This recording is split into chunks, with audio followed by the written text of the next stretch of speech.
and welcome to Let's Talk About Book, where we talk about book. We're Smeevca, and I am Strawberry, and we're continuing Cradle, Yeah. Unsold, not Unsold. Nope, this is Soulsmith. Soulsmith.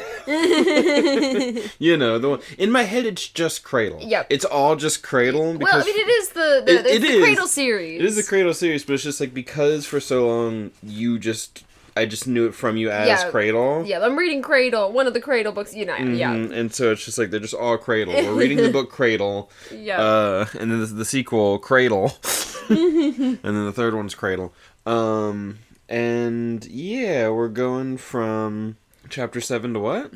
13. 7 to 13. Yep. Yeah. And then the next episode will finish Soulsmith. Yeah. So this one is like 7 chapters, and then the first section and the last section is 6 chapters. Yeah. So yeah, that's what we've got going on. Do we have anything else to really say? Any other like preamble? No, but I do have a Holly. Yeah. Who's being friendly right now? She's standing like on my leg, but I'm petting her face, and so she's just melting and like kind of falling asleep standing up. No. Yeah, you want to come do the podcast with us? That time again. Oh, she's fully just laid down in your lap now. Hi. Yeah. But yeah, you know, Let's do this.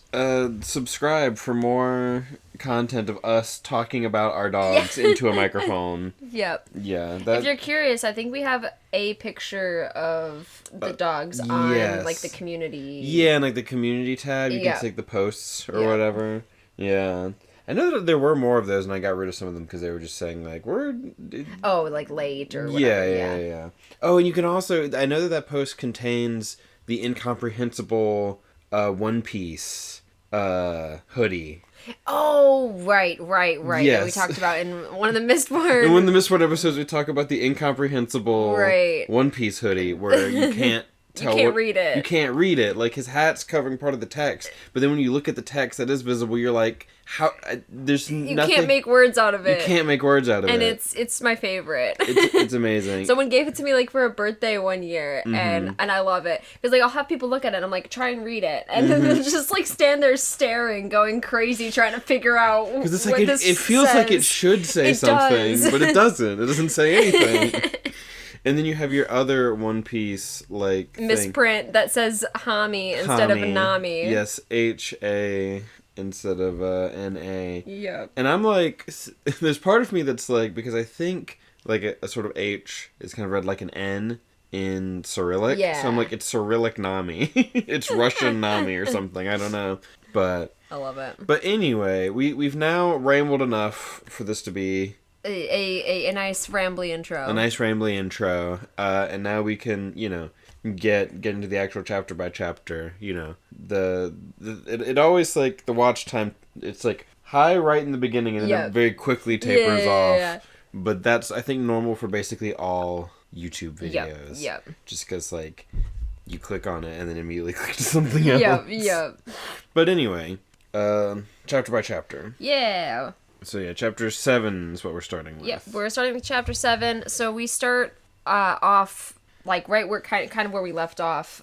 They were looking for a place to take a bath because because they were like, oh, we're gonna stay with the Jai. Yeah. But then Yaren was like, fuck this, we're not staying with them, and they immediately like snuck out. Yeah. And then we get a little glimpse into like Jai Long and how like. Yeah, it's probably a good idea that they didn't hang along with the... Yeah, well, because it's like, in the earlier chapters he kept saying, oh, and that one can be a minor. Yes. And now we actually know what that means. Yes, now we get to see, Although I don't think it gets explained in this chapter. Yeah, not until a little bit later. Section. But now that we know, it's like... Yep. Yeah. So what happens? Yep, so they're looking for, like, a bathhouse Right, to like, wash up or whatever. And they're having a really hard time because they don't have any scales, the, like, currency. Right. Yeah, and so he has the silver? Yes, he has half silver from home. He hasn't been able to really show it to anyone. Everyone just, like, kind of sends him off immediately. Without really, like, talking to him. Is like, you don't have any money? Go. Like, fuck off, we don't want you. and so then he's like, I'm gonna see if this half silver is worth anything. Yep. And then immediately realizes, oh, this is actually very valuable. Yep. And starts haggling. yeah, because he's like, and because he tries to, like, be like, oh, yeah, totally, like, how much does he... Yeah, because he offers him, like... Yeah, he froze at the sight of the speckled metal, like stars stuck in silver. His eyes bulged.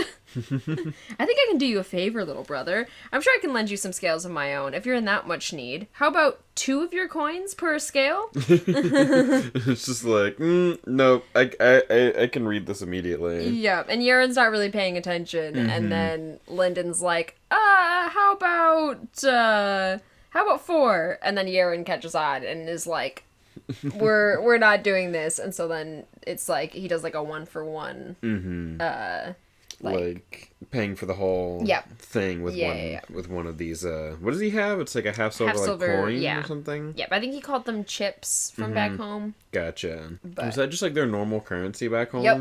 Yeah, because it's like it's fairly rare outside Sacred Valley. Yeah, it's not like... But he doesn't really... Yeah, it's not like no one ever has it, but it's like, it's not just like hanging around. Right, and it's not used for currency. Right. Yeah, it's like, I have these, and it's like, holy shit. Yeah, it's like used to like make other things, because like we see it's useful in like, in like weapons, like dealing with like... Yeah, so it's probably used with like soulsmithing things. Yeah. Yeah, so she, like, threatens him a little bit because he was trying to, like, take advantage of them. And, they get a, Yeah, they get a, like, place to stay? Or just They just get the bathhouse or whatever. Because she's, like, apologizing, like, sorry that we're not getting, like, a bed tonight. Like, I know you wanted to. Right. But, Yeah, and they each have their own little, like... separate little hut or something. Yeah, like a little like kind of stall with a little almost hot tub type like bath. Yeah, because it's not like a natural spring. It's like a...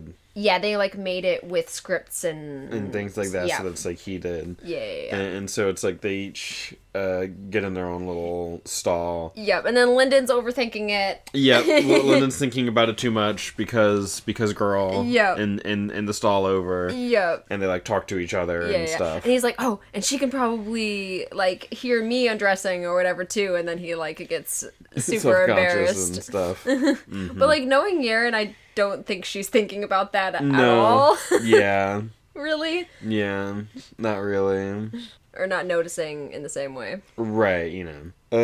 And so they have a little conversation with each other in the bath. Yes. Because Lindon is like, I need to learn, like, a path. I need some training or whatever. And Yaren's like, they're not going to take... 1, they're not going to take you, and 2, if they do, you're going to be, like, nailed down. You won't be able to, like, go anywhere. Like, it's going to be, like, rough. Yeah. And, like, but they're not really going to take me because I'm too far on my own path. And if they do, they're just, like, not going to, Yeah. Like, it won't be, like, go ahead.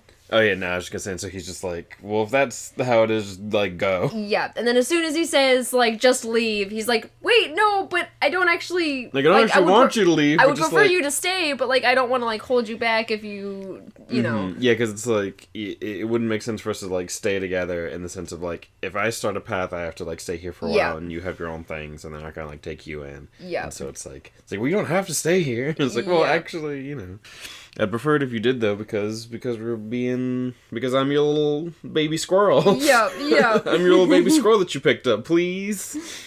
Yeah, and so they do decide to stick together, because he's like, listen, I need to, like, I know that you're, like, all this stuff, like why it's difficult, but like I need a path. Yeah. I need something. I need someone to teach me something. It's like I need a path to teach me how. It's like I'm dying of poison and I'm drowning in a sea of the antidote. Yeah. Because he's like he can see all the power now with like copper, but he can't do anything with it. Yep, and it's like all these people around here know more than I do. Yeah. You know, and could teach me something, anything. Yep, so then they just kind of decide later. Yeah. They're basically like, well, we're not making any final decisions right now. Let's, like... just sleep on it. Yeah. And then what happens? Then they get interrupted, like, as they're kind of starting to pack up. The attendant or whatever is like, it would be best if the two of you finished. You're welcome to return anytime. But it seems as though there will be some trouble very soon. If you don't have ties to either the Fishers or the Sand Vipers, I'd recommend you hurry. It's like there's like a confrontation starting.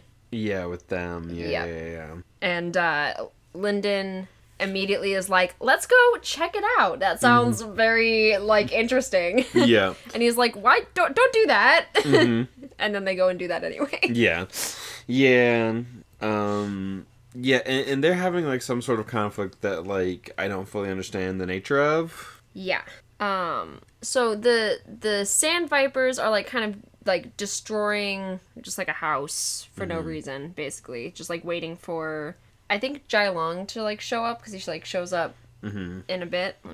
Yeah, so he's trying, like, okay. So from what I can gather, the Fishers took back some of their...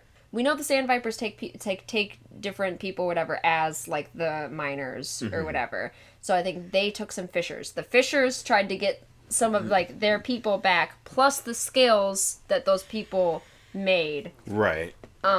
Like, through the mining. Yes. The Sand Vipers are there trying to stop the Fishers from getting the other Fishers back. Right, yeah. Yeah, it's like you stole some of our people and put them into slavery, essentially. Yes. Mining, and so we're taking them and the stuff that they mined. Yeah. And they're like, no, don't do that. And so then Jailong shows up. Yeah, and so then when Jailong shows up, he's like, okay, well, like, I don't want to have, like, a dispute. We're working together right now. We're not, this isn't territory, so we're all trying to get as much as we can out of here as possible. Yeah, because, like, I know that he tells them to, like, give the... Yeah, he's like, give them, like, give us the scales. He, like, just doesn't worry about the people or whatever. He's just like, give us, and he's like, give us, like, how many did they take or whatever? And he's like, 62. And he's like, no, how many are they gonna give you? Yeah, and there's like 62. It's like, oh my god, you like, fucking idiot. Yeah, and he's like, oh, 100 scales is what they took. Yeah. Yeah. Yeah. And so then he's like, don't worry about it. Just bring this message back to your leaders. The Aurelius is, like, coming. Right, like, yes. We don't have time to Empire. squabble, like, with each other. They're gonna come and take all the treasure. We gotta start wrapping this up pretty quick. Yeah. And working hard. But the Fisher who's there is just like, no. It's just, like, tries to attack. Yeah, and then doesn't, Lady show up? Yep. The old lady? Gotcha. The chapter ends with, it seems like there's going to be, like, a full fight or whatever, because, like, she attacks, and then he, like, kind of counters, and it's like... Gotcha. Jailong counters? Like, yeah. someone... Yeah. And so it just, yeah. like, seems like, uh-oh. Yeah, fight's about to break out. Things are gonna get bad. If the Fishers will not listen to reason, then they are not needed. Yeah. So in this chapter, we're kind of getting introduced to the Fishers. Yep. And, you know, having Lindon and Yaren talk about, like, so what are we gonna do moving forward? What's the plan? It's, you know, we want to stay together, but what are we actually gonna do? Because Lindon needs to learn. He needs to learn something, some sort of path, presumably. But, like, what's gonna be the right one? Yep. And, like, it takes a long time to and he's kind of desperate to just, like, grab the first, you know, like, something. Yeah. Yeah, because he's way behind. Yep. He's way behind everyone else out here. So he's like, I really need just to be able to do anything. Yep. Yeah. Alrighty. Anything else for this chapter? No, I think that's it for chapter 8. We see a little bit of Crawl as well. We've seen him before, but he was also there with Jailong. Gotcha. Because he's like the Sand Viper, like heir or something. Yes, he's the son of the chief of the Sand Vipers. Yeah, and he's all like buddy with Jailong. Yeah, I think they're kind of the two strongest folks in that like faction. Yeah, other than Crawl's dad, who is stronger than both of them. Yeah, that makes sense since he's the chief of the clan or whatever. Yeah. Is he also like there? He's not there at the moment. They've talked earlier about he's like, I don't know why he's off somewhere, but he's off somewhere. Gotcha. Yeah. And I think he's gonna be. They've said he's gonna be back soon or something. Gotcha. Yeah, but I don't remember where he is, what he's up to. Yeah. Yeah. He's off doing something. Yeah. Yep. So that does it for chapter 7. Yeah. Chapter 8. Chapter 8. The fight's breaking out. The fight's breaking out, and then Lindon is like looking around, and he's like, "Oh, there's like." It looks like Jailong has like some shadow stuff coming out of him or whatever. Is it Shadow Madra? That'd be cool. And then it's Fisher Gesha's spider constructs start like coming out. A dozen spiders, a dozen spiders the size of small dogs sunk from the branches above. Small dogs. You've got she's been like laying right between us this whole time.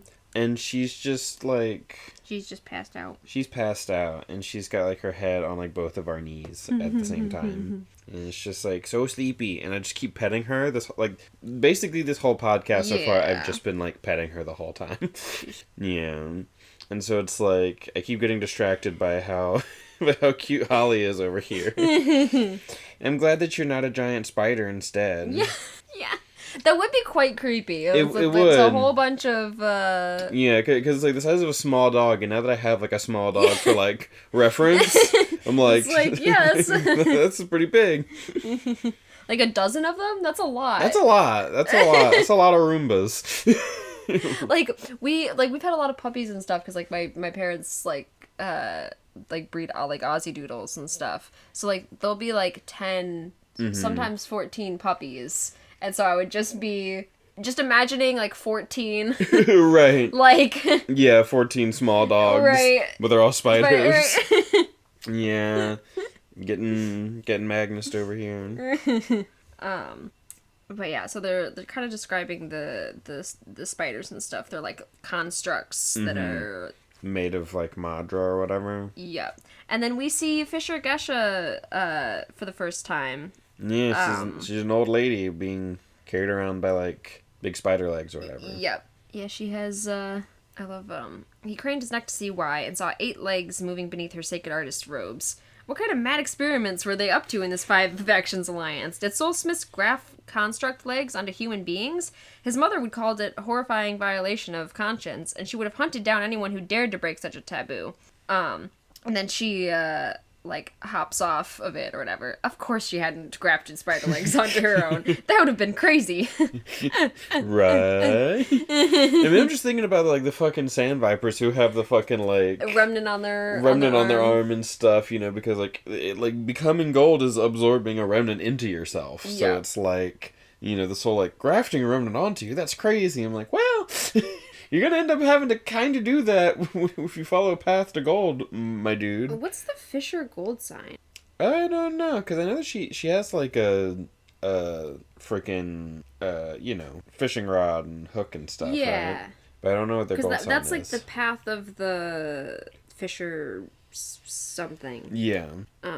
They got webbing in between their fingers. Like I knew there was something like. Yeah, it's pretty like it's a little bit more innocuous than some of them. Some of them are a bit more sort of overt. Yeah. Very like in your face. Yeah, because the Jai clan have like metal hair. Mm-hmm. The Fishers have the webbed like kind of in between their fingers. Who have the metal hair? The Jai. Gotcha. Yeah, except for Jailong does not, because he has a different... Because he has a different one, and it made him all... I must have my hideous face. Yeah. I can't wait for him to be not hideous in some way. He's probably... I don't know. I'm just like, what do you look like, dude? Yeah. How bad can it be? Yeah. But yeah, she shows up. Yep, and then he also kind of describes her drudge, which is interesting. It was duller than the others, a flat gray, and it didn't seem to have a head. It looked almost like a mechanical disc with spider's legs attached to it. This one wasn't floating, but Lindon had seen variations of his mother's own segmented brown fish often enough. Drudges don't look like other constructs. They were duller, usually, more mechanical looking, as though they were made out of real physical parts rather than manifest madra.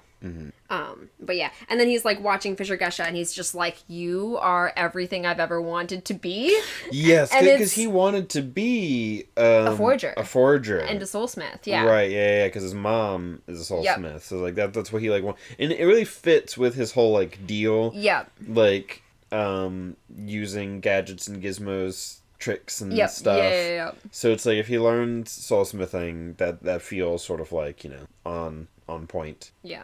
Yeah, I love, this tiny woman wasn't wearing the hammer badge of a forger, nor the crossed hammers of a soulsmith. But even so, she was everything that Lindon had ever wanted to be. Mm-hmm. And no matter how powerful these sacred artists were, she had stopped them with nothing more than the presence of her constructs. Yep. Yeah, it's fun. Yep. Crafting. So, yep. Yeah, then she, like, pulls up and starts slapping her own... her own clan members. Yeah, for being dumb. Yeah. Stupid was the word that was coming to my mind, so... Yeah. It's one of my favorite Fisher Gesha lines. If I want the words of a silly girl, I will reach back 100 years and ask myself. Yeah, she's fun because she's got a funny sort of self-deprecation about her. Yeah. Like, yeah, because there's one that there's one I have it highlighted. You have a highlight? Yeah. Good. Yeah, when we come across it later. Yeah. I think it's like next chapter. Yeah, that sounds about right. But yeah, she's fun. Yeah. Just like fiery old woman. Yeah.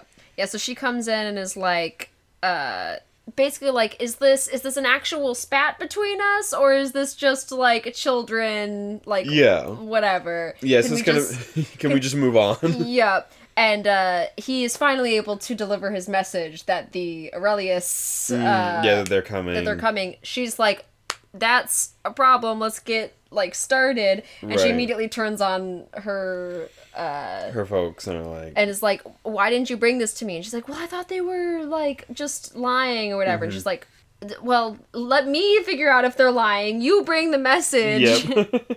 Yep. And is and then Lindon basically, it's described, let me see if I can find it, it's fun. So like she starts to leave or whatever, and he's like, Lindon followed as though pulled, absently tugging on the 1,000-mile cloud behind him. It's like, where are you going? I'm going to see if she needs disciple is a strong word. So is apprentice. Maybe she needs someone to sweep her foundry. Just something, some sort of inn. Yep. Any inn that I can get with this woman so I can learn. Yep. And boy, he do. Yep. And so then he convinces Yaren. He's like, look, I like really need like to do this. And he's like, but like, can I ask you, like, will you just like stay with me for a while? Yeah. And she's like, yeah, basically. Yeah. It's like, what else am I supposed to do? Yeah. Because it's like, what even is Yaren's, like, what are her goals right now? I mean, she wants to progress on her path, but, like, how would she go about doing that? All we know is, like, I mean, her master, like, died not too long before she met Lindon. So, like, what is she doing right now? Yeah. Yep. And like, she did have, like, someone she was, like, following, but they're not around. They're not around anymore, so she's got to kind of, like, do her own thing. Yeah. And she has, like, some sort of remnant around her waist. Yep. That there's gonna be... Because they need to come back to that conversation. They're like, we're gonna come back to this later, and they have not done so. And so it's like, that'll probably be part of her, like, goals, you know? What does she want to accomplish? Probably something to do with that. Yeah. Something to do with advancing her path, but, like, how, you know? Yeah. The sword sage or whatever, there's only, like, one, you know? The path is wide. Yep. Only for one or whatever. So, yeah, I don't know. Yeah. Yeah, so then we switch over to Ethan's perspective of this whole kind of conflict and everything. Yeah. Because he's been following Yaren and Lindon around, so he has some more, like, kind of observations about them. where, because he kind of wanted to see, like, how they would react in a situation like this. Mm-hmm. And, he was pretty happy. I was like, he got to see an entertaining little show as well. When the Spider-Woman showed up, it was the perfect twist. He'd sensed her coming a mile away, so he hadn't been surprised. But he never was. He learned to enjoy the reactions of others. Yep. And so then he's like, he liked that Yaren was, like, basically ready to fight the whole time, constantly looking at the greatest threats, Crawl, Jailong, and the Fisher woman who there was no name. Yeah. And then, So then it's like, when the spiders appeared, she had started gathering sword madra from all over the street so subtly that no one but Ethan had noticed. I don't think so. Oh, it was just her bone. Yeah. Yeah. It's just so pointy. Yeah. And it was like poking me. Got you. Like she's so... But yeah, sorry. Yeah, it was like so subtly that no one but Ethan noticed. And then, like, thinking about the Sage of the Endless Sword. It must be difficult knowing that you had cut and polished a diamond only to have it decorate someone else's crown. Yeah, because he's like, I'm going to snap her up. Yep. And then Lindon was another pleasant surprise. He had watched the proceedings with undisguised fascination and a hunger burning so hot that Ethan was somewhat tempted to warm his palms against him. And then it seemed as though Lindon hungered for self-improvement rather than revenge, and he wasn't cringing or sniveling. Ethan could certainly work with that. And then... I enjoy the sort of, like, character writing, like, the different characters' like, voices, you know? It's great. And their different little, like, sayings and euphemisms and stuff. It's a lot of fun. He's, I think he's quite good with that. Yep. Yeah, and he's basically thinking, like, Ethan was wondering if he could have designed a better recruit. The boy was simply a blank canvas waiting for the brush of a master. Well, there weren't any masters around, but Ethan would do his best anyway. Yeah, because he's one of the few people who's, like, kind of an adult, or almost, and still, like, no path whatsoever. Yeah. Like, most people, it's like you get started on a path as, like, a small child based off, like, your family or whatever. So just having a rando to, like, recruit or whatever. Yep, and just, like, yeah. Shape however you want. Yep. And if you have, like, some resources. Yeah, because Ethan's whole, like, ability to perceive everything. Yeah. Which we haven't, like, in this chapter gotten, like, exact clarification on. Yeah. But the way he can just, like... He's aware of, like, everything. Aware of everything that's going on around him. That's very Lindon. Yeah. Like, it feels like the kind of thing that would... appeal to him. Appeal to him and, like, do well for him because he's so, like, planning. Yeah. And, like, clever tricks focus. Having, like... high awareness of everything around you would be, like, very, like, useful for that sort of thing. I love that Lyndon's first thing is, like, can you see the future? Yeah. This is a little later, but it's, Right. It's like, can you see the future? It's very observation hockey. Yeah. Not quite future sight, but, right, you know, just, like, regular... Yep, just regular... just, like, great regular observation hockey. Yep. It's like NL. Yeah. Like, actually. But yeah, so then he's kind of thinking, he's like, he decides not to follow Lindon. He's like, that would be interesting, but, like, no, I could follow Yaren. That would also be interesting, but no. Yeah. He decides to follow Jailong and, like, the Sand Vipers and Crawl. Yeah. To go. I just love... Ethan skipped along behind, touching down with one foot and using enforcer binding to launch himself far enough he almost appeared to be drifting through the air. So he's just, like, skipping along... following them. Yeah, but just, like, super powered skipping. Yeah, the super powered skipping until he, like, comes into stride with them and just starts, like, walking with them for a while. While they're talking, and he doesn't say anything. It kind of makes me think of, like, Mistborn, like, jumping and stuff. Yep. The way they just kind of, like, jump around the city. Yeah, like, the pulling and, pulling and pushing. It just kind of reminds me of that a little bit. Yeah. Oh, they keep stretching her paws out in front of your phone. Yeah. I also love... He's better at stealth than anyone expected, but it had never been his strongest approach. He preferred walking in the front door, preferably with a parade behind him and trumpets in front. Yep. And he grabbed someone's, like, pipe, like, just, like, from them, like, as it was smoking. Starts to smoke it, and then, like, when it goes out, he, like, needs a light later. Right, yeah. Oh, yeah, and it's like, it was a locally grown leaf, and somehow it tasted to Ethan of autumn shadows. He couldn't entirely explain that. What did autumn shadows taste like? He wasn't sure, but that was the first thought that popped into his head, so he went with it. Yep. Which is fun. Ethan's just, like, enjoying himself, which is a lot of fun to, like, watch. Yeah. It's really fun to watch him just, like, have a blast fucking with everyone. Yeah. Because he just starts fucking with Jailong and... Crawl. Yeah. Yeah, he just starts, like, walking with them. Yeah. So he settled to a normal stride and walked alongside, puffing at the pipe. Mm-hmm. And he just, like, walks with them until Jailong just, like, strikes out randomly. Mm-hmm. Because they're talking about, like, they're trying to figure out the rat. Let's try to talk better. Mm-hmm. Figure out the map of the Transcendent Ruins. Gotcha. There was, like, 5 words that I was attempting to say at once. And then somehow rat. Somehow rat happened, and that was not intended. What are they gonna do about rat? About rat.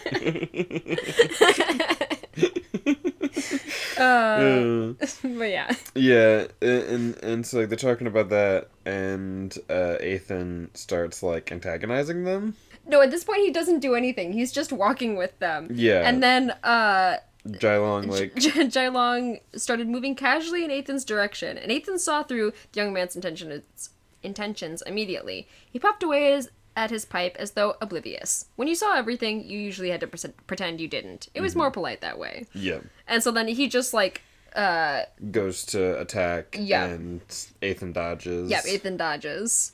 Because Ethan dodges literally everything. Yep. And, like, while he's dodging, he grabs a light from someone because it went out, the pipe went out when he dodged. Right, and so then he has to, like, relight it. Yes, yep.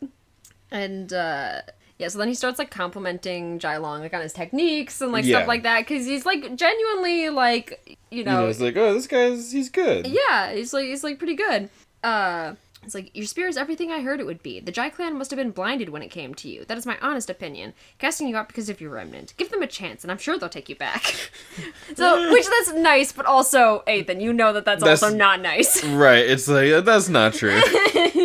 Also, Ethan had a general policy of being encouraging whenever possible, though he'd found it wasn't always taken in the spirit he meant it. Yeah.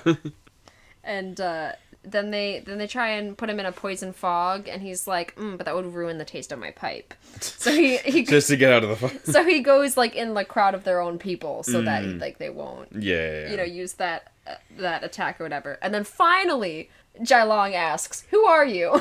Right. And Ethan's like, well, normally you'd ask that, like... before you start attacking me. Yeah. You've been following us. You're more interesting than most of the people I follow.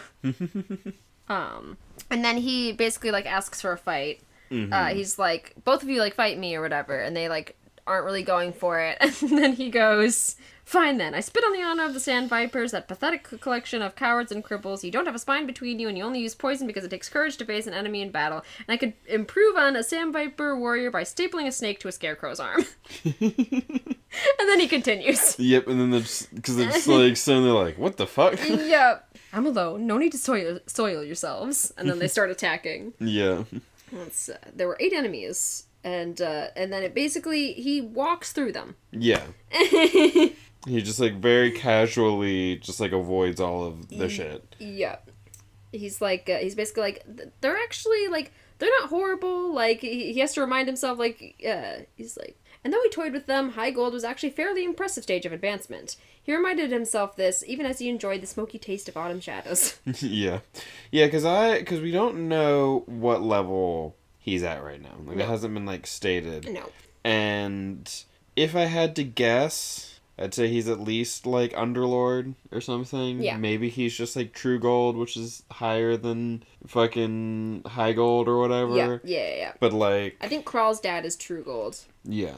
So, like, I would assume, because he's, like, so OP, that he's just, like, that he's the, like, frickin' Underlord or whatever the fuck. But, you know, could be wrong. And he could also be, like, way higher even. Yeah. Or maybe he's just True Gold. Yeah, but, like, my money's on at least Underlord. Got you. So it's talking a little bit more about his, like, awareness and stuff. Just, like, walking. I like the way it's described a bit, like, an all pierced where one Sand Viper expected his head would be, but it passed harmlessly through yellow hair as Ethan sped that step up a fraction. A sword slashed at his ribs, but his next stride carried him slightly to the right, and the sword caught another sandviper in the ribs. And so he's just doing those little, like... Just little adjustments to his movement. Yeah. To them, he must have looked like a ghost drifting through. To him, it was as simple as a child following his father's footsteps in the mud, while enjoying a nice pipe. Yeah. And then he said the 2 high golds looked more astonished than the rest of them, as though they had grasped truths the others hadn't. Right. That could be because the low golds were mostly groaning in pain at wounds inflicted by the others. Yep. Yeah, he in D&D terms, he's being a, like, drunken master monk. Because they have a thing where they can make someone who's trying to attack them attack someone else nearby instead. So it's very much like that. I feel like the audiobook narrator does, like, a really good job. Travis Baldry, amazing. Such a great narrator. I feel like he does a good job with, like, again, the sort of, like, character voices, like, making them sound distinct and, like, giving good, like, line reads for a lot of this kind of, like, dialogue. And as we meet more characters, you see his range more and more and just get more and more impressed. Like, he's so good. It's always just, like, listening to it is just, like, a lot of fun. Like, you know, the characters are very sort of, like, bright. They're very, like, you know, it's, you know, not to say that they're, like, not complex or anything like that, but just, like, they have such, like, strong personalities. Which makes them a lot of fun to just, like, be around. Yeah, definitely. Basically they kind of finish up the fight, and there's a little bit of a standoff, but they're, like, not gonna push it anymore. Right. And he's like, there's some wisdom. It's like, smart. It's like, but also I was the one who asked you to fight me, and I'm like, yep, smart of you not to fight me. Not to continue to fight. Right. Did they even really, like, fight Jailong and Crawl? Were they part of, like, that group of people trying to hit him? No. They just kind of, like, stood there and watched their cronies do it. So does Ethan just kind of, like, fuck off after this? Yeah, I think so. Like, yeah, I just, like, came here and, like, just kind of messed with them, just kind of poked at them a little bit, and then I'm like, okay, bye. Yep. Now that you know that I'm here and I'm crazy. He goes, I have nothing but respect for the Honorable Sandviper sect, Ethan said, which wasn't entirely truthful. I sought a diversion, and you diverted me, for which I thank you. Yeah. It's like, well, this has been fun. Anyway, on to something else. Yeah. My father returns soon, and he will tolerate no disrespect to our name. Crawl. Yeah. I'm sure he won't. It's like, but I didn't disrespect your name. I said that I have all honor or whatever for them. Yeah. I mean, I was lying a little bit, but, you know, I said it. Yeah, with the little wisdom in him is because he turned around and was walking away, and then Crawl started, like, powering up a technique, and then just, like, let it go. Yeah. And Ethan's like, smart. It's like, good. Good on you. Yeah, Ethan's been a lot of fun so far, to just, like, see him do his thing. It's great. It's just, like, so satisfying to watch him just, like, make a fool of a bunch of people. Yep. Because it's not even, like... I think I especially like because he's, like, OP, but not in a way that makes him, like... I mean, maybe he'll also be able to do this, but he can't just, like... I'm just, like, wiping people out, like, One Punch Man style. It's just, like, I'm untouchable. Which is, like, more fun to me. Yeah. Is this, like... Because there's a whole thing... just, like, winning immediately type of, Right, because there's a whole thing about, like, ultimate defense, you can't win with just defense. Yeah, and he talks about that, like, later. So it's like, but it's so interesting seeing him just be completely untouchable. Because I really like that kind of, like, sort of archetype and things, like, in, like, RPGs and stuff, you know. So it's fun. He's been a fun one to be in the perspective of. Yeah. Yep, and so that's Chapter 8? Yeah. Chapter 9. So Lindon is following, like, Fisher Gesha back or whatever, and he sees her kind of, like, talking to the one that was, that we didn't get the name, the Fisher... Right, who was trying to, like, who was causing trouble. Yeah. Well, you know, tried to, like, attack Jailong and stuff. Yeah. We don't get a name for her at all, so it's just like, this girl, this Fisher girl. Yeah, like, we haven't got a name for her. Right, yeah. And so then then Gesha just, like, waits at, like, the door of her foundry, just, like, stands there, and Lyndon's, like, kind of watching from a distance for, like, a while, like... like 10 minutes or something. Yeah, just kind of like standing there. Yeah, for like 10 minutes until she finally goes, "Do you know what happened to the last man who kept me waiting? I married him. That's a threat." That fucking killed me. That fucking killed me when I heard it. It's just like, it's like, you know what happened? I married him because I was just like not expecting it. That's a threat. It's just like, she's great. She's a lot of fun. Fisher Gesha is great. Yeah, she's a fun one. And we're gonna be learning from her. We're gonna be working for her. I say we as if we're involved somehow. Yeah. Lindon's gonna be working for her. I also love, are you the tallest 5-year-old in the world? Right. Because he's a copper, and coppers are children. Yep. And here's also, does the Way clan teach you to skulk around as you make requests of an elder? Are you from a clan of skulkers, she Lindon? Honestly, he was. It's like, huh? And again, and like listening to that, I'm like, I mean, Yeah, you said that immediately, and I'm like, I know he immediately, thinks the same thing. Yep. we were a ninja clan. I mean, come on. The Way specialized in illusions, and as a result, typically hid and waited until they could take advantage of the battle. They fought like snow foxes, not like tigers. Yeah. And so then he like asks if he could offer any services, and she's like, what do you have to offer? Like, nothing. Mm-hmm. Yeah. Like, if a copper could offer me humble services, he'd be a genius. Are you a genius, copper? No, but he does have pure Madra. Yeah. So first she's like, go, if you bother me again, I'll set the spiders on you. Of course, Honored Elder. You're tired, and I'm keeping you from your rest. In an uncanny display of mind-reading abilities, I best not see you here in the morning. That had been his plan, in fact. Yep. And then he tries to be like, I have one more thing, and she sets a spider on him. He doesn't get through his... Yep. But this, his little fight with the spider construct. Mm-hmm. Contract. Gotta fight the spider contract. Yeah.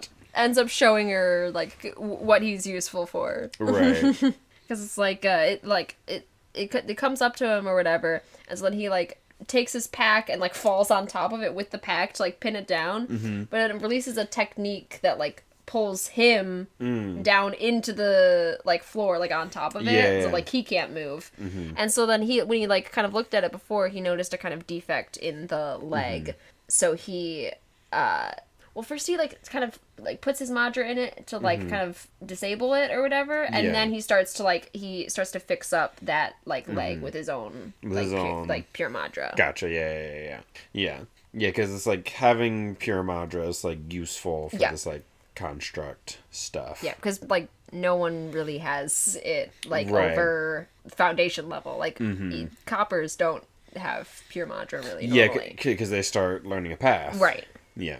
So and he doesn't even have a path yet. Yep. Yeah. So it's pretty unique because like at the foundation stage you can't even like you don't even have that much Madra, so like you can't like make more and like cycle it and all of that. So he can... Yes, it's like he can like work with pure Madra like more than like most other people ever really like do. Yeah.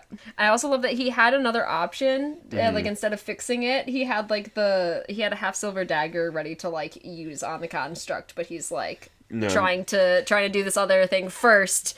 He's like, I got a backup plan. Yeah. Let's try this first. Yeah, because he's trying to like impress her and stuff. Yeah. Yeah, he basically kind of like takes it over with his pure Madra because that's how like the constructs are like run through like a crystal flask that like purifies Madra. Gotcha. Yeah. So then he uses it to like take it over briefly to like disable it. Yeah, because one of those things where it's like pure Madra is useful for constructs, but they have a thing that can purify the Madra, so it's like that's sort of why it's like because then it's like, well, why wouldn't you just like have some people who like specialize in that if it's so useful? But it's like, well, we have like other ways of doing it. Yeah, and like learning a path is so much more. You can just do so much. You can just do so much more as someone with a path and as someone who's just dedicated towards this. And like there is some special things that you can do with it that's like great, but you know. But it's like, but instead we just like find other ways of doing that because having a path's just like so useful otherwise. Yeah. He also like kind of realizes now that like that's why he was allowed to work with his mom on like her soulsmithing stuff was because he had pure Madra. Yeah. and talking about, like, how to... A lot of this section, like, as he's, like, thinking about this construct and stuff, we're, like, learning a bit about constructs. So he's like, the best way to maintain a construct's parts was to infuse it with Madra of the same path, and the second best way was to purify Madra through a device like a crystal flask or a specially designed script and use that instead. And it took longer and was less efficient. So there's multiple ways you can do maintenance, not just... Yes, like pure Madra works, but even better is to have Madra of the right type. Yeah, because pure Madra works on anything, but like one of the same path works on. Yeah, it'll always be better to have path with path, to have a certain type of Madra with a certain type of Madra, but pure Madra works as like second place. Yeah, basically. As opposed to like Madra of some other path is just gonna not work, or of some other type if you need a certain type. Do something crazy. Yeah. Yep. Yeah, so then when she, like, sees him messing with the construct and stuff, she's like, did you steal the path of the fisherman? Like, no, I don't even know what you're talking about. And for real this time, I'm not just being like, no, in that Lindon way. Right. Yep, and then here's where she finally realizes, like, he doesn't have a path, he, there's, like, just pure Madra or whatever, and, like, she, like, starts to feel bad for him. Yeah. You've been mistreated, essentially. Yeah, you come from a clan of fools. He hesitated before protesting. They are my family, honored elder. Bah, no family of yours. But you can make scales for me, so I'll take you. Yeah. So then she immediately starts putting him to work on, like, maintaining constructs and stuff. Yep, and we find out a little bit about scales, because she's like, you're gonna make scales. Yes. Yeah. Because we find out that scales are like little pucks of pure Madra. Yes. Yeah. Which are useful to just like have around. Yep, and because like anyone can use like pure Madra, and like turn scales. It into like Yeah. It like if you had like a ton of them, it would like water it down or whatever. Because like they like use. I think it might be in another chapter, but it's fine. Or it's like, she uses like wine. So like, if you pour like a little bit of water into wine, you have more wine. But if you pour like a bunch, then it's just really watery wine. Yeah. Or whatever. But it's nice. You could just get like a little bit. Yeah. And so they make for, it's like, that's why it's like they are useful, but that they're like not so useful as to be like, they're small enough in use that you can just like use them as currency. Yeah. It's just like, here's a little bit of something. Yep. A little bit of pure Madra for you. Yeah. But yeah, so that's that section. So then we move on to the Yeren section of this. She comes back like at dawn because like she's been kind of gone all night. With she comes back with a big remnant on her back. Oh right, yeah. That she's got all like cut up and stuff. Because they're gonna like harvest it. Yeah, because she hears from a few fishers that they're like, that would be a great remnant, but like too bad it's too dangerous for us to get. And she's like, hey, that sounds like a job for me. Yeah, this looks like a job for me. So then she like takes care of it, brings it back, and she also grabs 3 sand vipers. I think they were sand vipers involved in capturing fishers, like for like the mines and stuff. She beats them up and so she has like 3 of their coats. Gotcha. Like with her, like, and the remnant or whatever. So she has 2 packages, the remnant and then 3 sand viper coats. Gotcha. Yeah. Because it's like, you don't like the sand vipers, so here you go. Yeah. So she's talking about like wandering through the city with this, and everyone kind of staring at her with this like giant remnant corpse on her back and and some sand viper coats. Right. Yeah. And so she brings it back to, first she frightens a 10-year-old. Well, that'll happen sometimes. She grabs some fisher pup about 10 years old, demanding directions to Fisher Gesha. She really is Zorro. She's just Zorro. Yeah.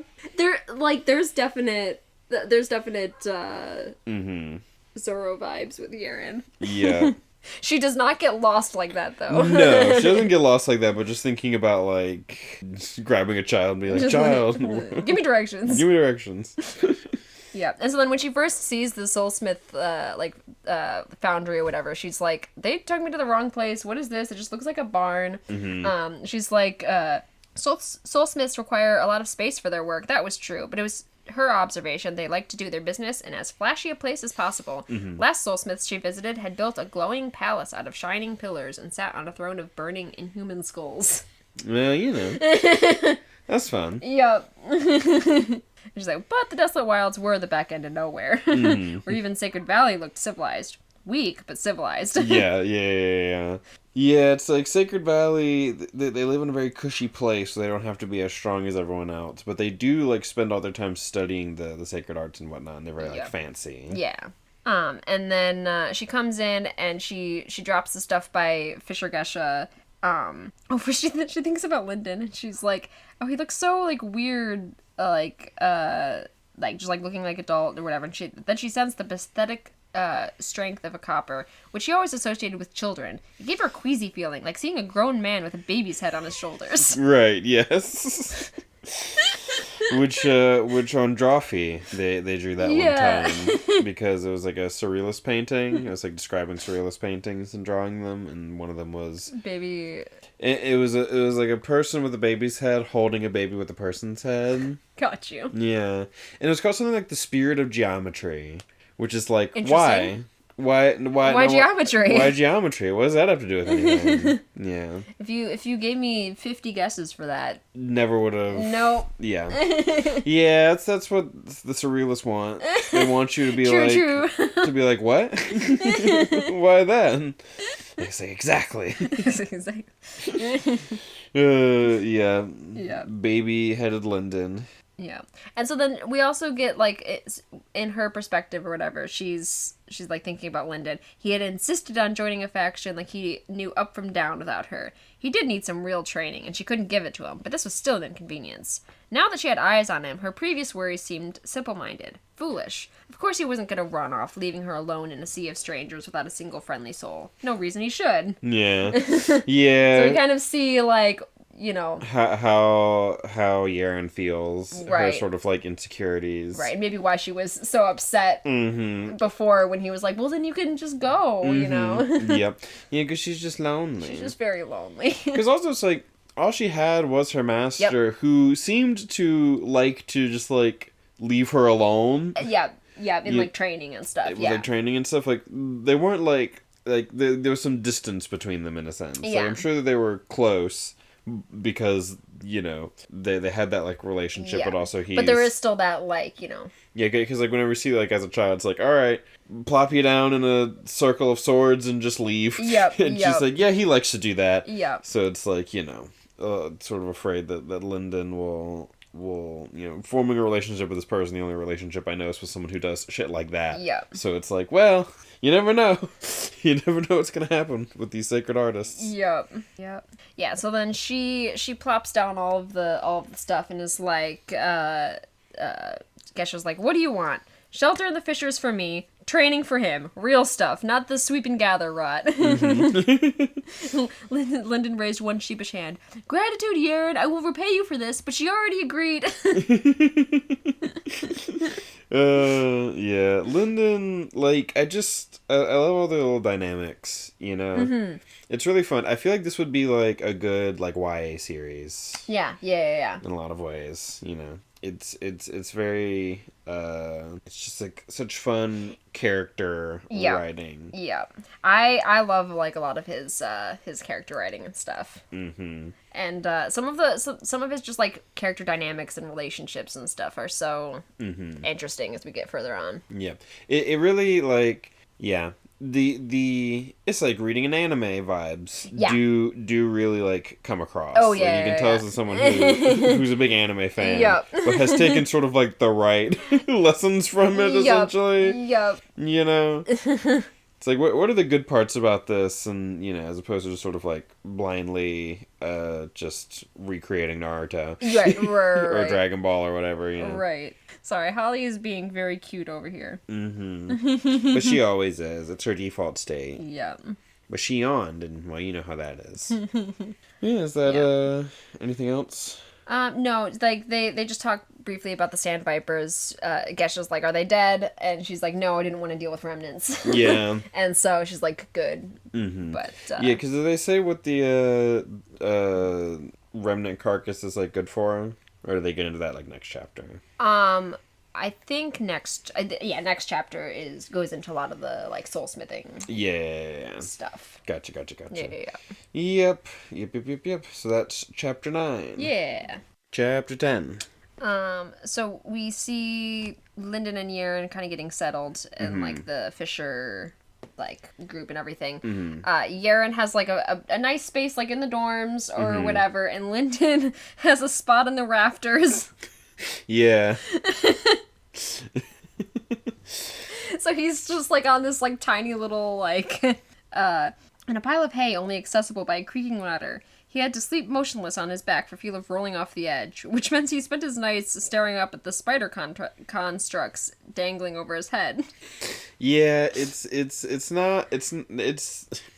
I don't have words, apparently. Apparently that was it. I also love, but he wasn't concerned about sleep. Not when there was so much to learn. Yes. I love him. Yeah, he does try and sort of, like, look on the bright side. Yeah. Like, things are tough for Lindon, but he's always looking for a way he can make it... like, better. Yeah. He's make like... it profitable, make it, like... I can work with this. Yeah. I just have to work with what I'm given. Yeah, get something from this. Get something from this. You gotta make your own luck. You gotta, Yep. And so they're talking a bit about the like crab remnant that Yaren brought in. And it's kind of talking about talking about soulsmithing and stuff with it. Yes, because there's like a bit of it in particular. Yes. That's like the binding, and it's like if script is 2-dimensional, this is like 3-dimensional. Yeah. And it's like she's like, pour Madra into it. Just a little bit, though. Yeah. And then he's like, okay, more than that. And then he puts, like, basically, like, all that he can into it, and it just barely makes some water. Yeah. And he's like, oh, great. Oh, fuck. Yeah. Yeah.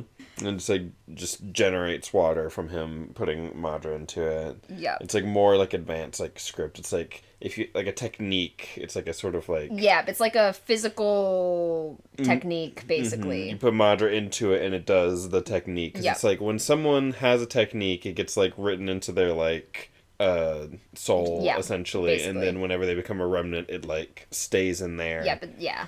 And so then you can, like, put... Madra into that, and then like their technique will sort of like come out essentially. Yeah, because I think like the Madra like makes shapes and stuff in like their like bodies and stuff to make the techniques. So I think they're kind of like doing that a lot and stuff kind of ends up sort of shaping it that way, because like he has like his particular like breathing style and like chakra cycling, not chakra because that's not the word they use for it, but Madra. Yeah, the Madra cycling style and technique. It's like every time they talk about it, he's like, you got to do it in this way and that way, move it to these places and that places and whatnot. So it's like when you do that enough for your path, it just gets like written into your core or your system essentially. Yeah, and it's kind of the main thing that they're like soulsmiths and stuff when they're taking apart like a remnant or whatever. Yeah, it's like the other bits can be used for stuff, but that's like the most sort of like valuable thing. It's used for like the actual techniques, the actual like power, like that type of stuff. And like the rest of the remnant is called dead matter, and it's used for like some of the actual structure of things. Yeah. Yep, and that's interesting. Yeah. Getting a bit more sort of explanation of soulsmithing, how it works, what it's like, how remnants work as well. Just like a lot of fun, like, not lore, that's not exactly the word I'm looking for, but sort of like magic system world building kind of stuff. Like, you know, getting a sense for how the world works. Yeah, I like how it's like described. It was a tightly wound tangle of tubes, so that Lindon thought that it might actually be one tube, so folded and looped in so many different directions that it became a knotted mass. It reminds me of like weaves in Wheel of Time. You know, how it's like they weave different flows of the different types of, you know, like weaving flows of spirit and fire and water to make like a knot, and that's, you know, and it doesn't. It kind of reminds me of that, you know. I feel like that it's that but external, and this is that but internal. Yes, it's like instead of like, you know, we weave these things together and make a spell out here, it's like by doing that a bunch, it like makes that same knot like in you, and then you become a ghost and then harvest that from your ghost.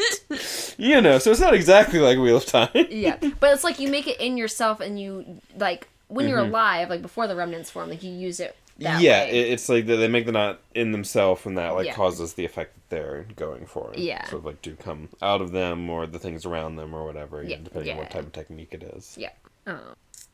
Yeah, we work with these, like the binding, like a blacksmith. I can't speak. I get you. Like a blacksmith. Oh, sweetie. I can't say blacksmith. Like a blacksmith working with iron. That was it. It was just that. It's not even. Yeah. A blacksmith or whatever. Yeah. The Soulsmith. Soulsmith. Yeah. I also like when she tossed him the binding thing or whatever. And he caught it in both of his hands. It smelled like a rainy day. Yeah. Yeah, and it like creates water or whatever. Yeah, this was a pure lake remnant. You hear me? Primary aspect of water. When the sacred artist was alive, she made water from the aura and the air. Makes me think a little bit of Avatar. Yeah. Yeah, and so then he's like asking more about bindings and stuff or whatever. He's like, you see, I believe I do. But please forgive another question. A binding is like a script inside your soul? You think it's that simple? No, a script is a drawing, a binding is a statue. Bindings are pearls, and remnants are the clams around them, you see? And then he's like, starts asking a bunch of questions. How did you know which end took Madra in and which end spat it out? Experience. How did you know it would create water instead of something else? Dredge told me. Yeah. I love how excited Lindon is to learn. Yeah. He always just, like, wants to, like, know more. He's such a sponge. Yeah. He's always hungry for more information. And then he asks, and now that you have the binding, can you use it in a construct? One that will automatically produce water? Is that all you can use it for, or can you do something else with it? That is the question worthy of a Soulsmith. And then he smiles, and she's like, don't smile. You look like you're getting ready for a fight when you smile. Yeah, he's that anime trope of the person who looks intimidating even though they're not. Yeah. Like Toradora. You look like you want to eat me for breakfast. And then she's like, what am I doing? You're not my student. Sweep the floor. Yeah. And so then we get like a bit of a montage. A montage of like him working on stuff and her making constructs and then seeing people like come in and like buy constructs from her, and like one person like fucking like gets it and immediately tests it in her place. Tests it and like shoots like ice everywhere. Yeah. Like makes a big like ice explosion essentially. Yeah. So she charges him a bunch extra and is like he's like, oh well, worth it. And yeah. Just like leave, and then he has to clean all the ice off. Yeah. But it like he's like, it's gorgeous, and then like I think the next like section or something starts. I think the next chapter, because it goes somewhere else. But the next chapter starts with like he lost appreciation for like how beautiful. It was after having to clean it up. Yeah, something like that.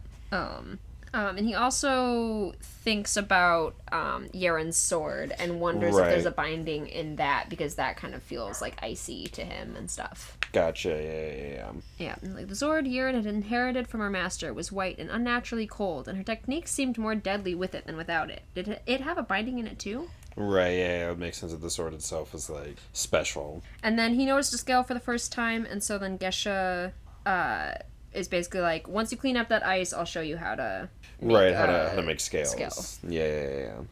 Yeah, it's interesting. It's like you can literally just generate money. Yep. It's like, yeah, you just like get a bunch of. But most people can't because they don't have pure Madra like that. So it's like, so you get a bunch of people and you don't give them a path and you just have them generate. Well, that's what the mining is. Essentially, yeah. Because there's like super heavy aura there, and so they take these like things and like this equipment in, and that's what it does. It gathers it and then makes pure Madra scales. Yeah, and just like, but those people are still like trained in like a path or whatever, yes. Right? Yeah. Yeah, it's just like the thing that they use. They just need to be able to activate it, right? And that's the thing that like actually makes the scales. Yeah, it brings in all of the stuff and purifies it. You just like take a bunch of people and raise them to not have a path, and just have them all use just, like, generate money for you. Yep. Yeah. Yeah. They would have to have enough... Yeah, it's like you still... Yeah. Because it's like they wouldn't be Madra deficient like... Right. Like he is, but you just don't give them a path and you just have them, like, focus on, like... Yeah. Parasite Ring and then do, like... Yeah, it's like give them... I mean, at that point, like... Pure Madra stuff to Yeah, dance. it's like you could give them pure Madra stuff, but at that point, like, the thing that gives is probably, like, more valuable than, like, converting it directly, like, giving it to them and then have them sort of convert that pure Madra thing into, yeah, but you like, need coins. pure Madra to make the... To make the coins, yeah. So I'm, like, saying, like, the scales that would be made from them taking the pure Madra thing, like the Lotus or whatever. Yeah. Would that even be, like, worth it? Or would just, like, having the Lotus itself be, like, more valuable? Taking it would probably be good. Yaren mentioned that she wanted it. Yeah, but I'm saying, like, if you have it and then you give it to someone for them to just consume it and then make coins... Yeah. Would that be profitable, more, or would it just be, like, more, equivalent exchange, essentially? Or even, like, less? I think it would probably depend on the fruit. Like, how potent the fruit was. Yeah. Probably. Yeah. But it's like, yeah. Anyway. Because I'm just like, at a certain point, it's like, well, the fruit itself is just more valuable on its own. Yeah. Than, like, converting it into scales by having someone consume it and then make scales from the extra pure Madra or whatever. Right. That's... Yeah. we got there. But yeah, but before that happened, we like... Yeah, so we go back to, like, Jailong. Who's intimidating some miners. Yeah, he's, like, first he's kind of figuring out about, Because this is where we sort of, like, learn about what the miners do and stuff, right? Yeah, before we... So, like, because first he's asking about Yaren or first he's asking about Lindon, because he, like, he's like, where is he, or whatever, and it's like, is with one of the Fisher Soulsmiths, we've, like, observed him, but he's just, like, hiding in there, or whatever, and so then he, like, wants them to, like, take Lindon, like, kidnap him at some point, or whatever, and, like, they're having this conversation in, like, the miner facility, so he gets distracted by, like, like some kind of dissension and like rioting or whatever. Gotcha. Yeah, they're barking. Yeah. I'm like, are those ours? Are those our barks out there? But yeah, so then we see the miners and stuff, like like in their cages and stuff. They're kind of like rioting basically, or like yelling. And because they're like, we don't want to fucking die in there. Yeah. The heavens and earth overflowed with power, and here were his miners, shaking the bars of their cages in fear and anger, not mining. Yep. And so, because, like, he keeps getting distracted and thinking about that while he's talking to his subordinate, and his subordinate's trying to tell him what Lindon is up to, or whatever. Right. And it's like, oh, like, we haven't been able to get to him, he hasn't been out yet, or whatever. Yeah. Like, we'll get to it eventually. Because then we return to the rest of this conversation after... Gotcha. After this. Where he's finally just like, what is happening here? Just a bit of trouble, nothing to concern you. A little dissent in the ranks, that's all. Where did this trouble come from? The dread beasts, they're getting worse. We don't know where they're coming from, and there's no end to them. And the remnants, at the start they acted like remnants. A good few of them attacked, but some of them just climbed back into the tunnels, or sat down, or started counting clouds, or what have you. Now they all want blood. So it's getting, like, more and more dangerous. Like, right, being in the mines and doing the mining. Yep, and so they're, like, refusing to go down. Right. Because, like, while they're mining, they're, like, defenseless, and so, but they have, like, people down there. Yeah, just they have like, a couple guards, but not a lot. Right, yeah. So it's just, like... Yeah. And they actually... I didn't notice this the first time I read this book or whatever, but, like, in the earlier chapters, Jailong is like, oh, I'll send some extra golds, some extra, like, guards down.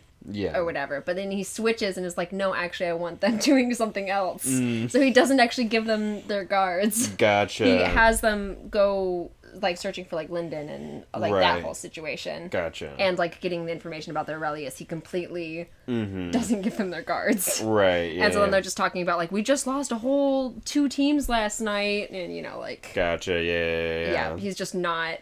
Yeah, he's just, like, doesn't care. Yep. Yeah. But yeah, so they're kind of talking about, like, how to get them to work to do that. And so then he basically he gives kind of a speech where he's like, take whatever you can keep. It's the law of the wilds. The Sand Vipers took you because you could not repay a debt, because you lost a duel, because you challenged us and fail. One and all, it was because you were too weak. Would any among you dispute that truth? And then he's like, I'll give you a chance to, like if you're dissatisfied with that, I'll give you a chance to prove it. You can fight. Step forward and I will have your collar removed. You will face me with honor like a sacred artist and show me your strength. And then so someone steps forward and is like, I can fight a low gold, like any low gold or whatever, because he's a low gold. And Jailong's like, take his collar off and put it on me, and then he fights him with the collar on. Right, yeah, because the collar, like, suppresses your shit. Yeah. And they're, like, all, like, freaked out, and, like, the other Sand Viper turn, we haven't mentioned his name at all, but, he's been around a couple times. Yeah.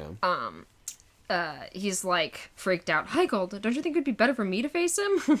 Like, what? And then he threatens him with, like, making him a miner, too. It's like, you're one mistake away from filling a cage yourself. Your safest path forward is to do what I tell you, precisely when I tell you to do it, starting now. Right.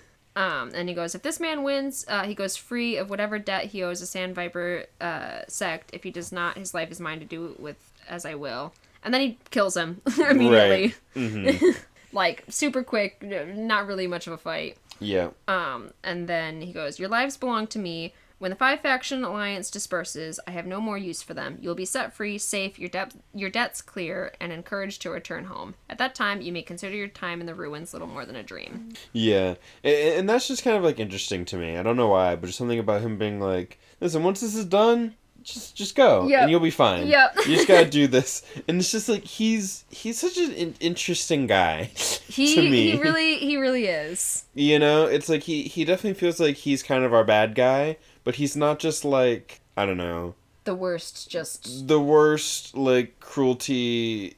Like, you know, he is harsh. He is, yeah. But he's not, like, reveling in cruelty. Yep. He's just, like, sort of pragmatic and jaded. Yeah. Yep. Essentially. Yep. Which is more, like, interesting. Especially, like, knowing sort of, like, where he came from and stuff. Yeah. And, like, how he sort of wasn't necessarily always this way. Yeah. With, like, the little bit of, like, backstory we have for him and stuff. Yep. And it's just interesting. Yeah, and he kind of, like, looks down on, like, that, like, cruelty and stuff. And, like, he does participate in it. Right. And stuff. But also, like, when he's, like, thinking about, like, other people sometimes. So, like, you know. Yeah. Kind of look down on it. It's interesting. Yeah. He's like, he's harsh, but he is, in sort of his own mind, like, fair. You know? Like, harsh but fair, not cruel. Yeah, which is interesting. It makes me think of something. Yeah. Yeah, and then he kind of threatens Turn at the end, where he's like, after this whole demonstration, he's like, what did you learn, or whatever. And he's like, so when I tell you to capture a copper, you wait for an opportunity. If you die of old age, you will do so at your post. And does this, like, whole thing, and then is like, this is not important to me. This is the least of my priorities, but it should be very, very important to you. Yes. He's basically like, look, I want this fucking copper. But yeah. Yep. And then we cut back to Lindon. Cleaning ice. Yep.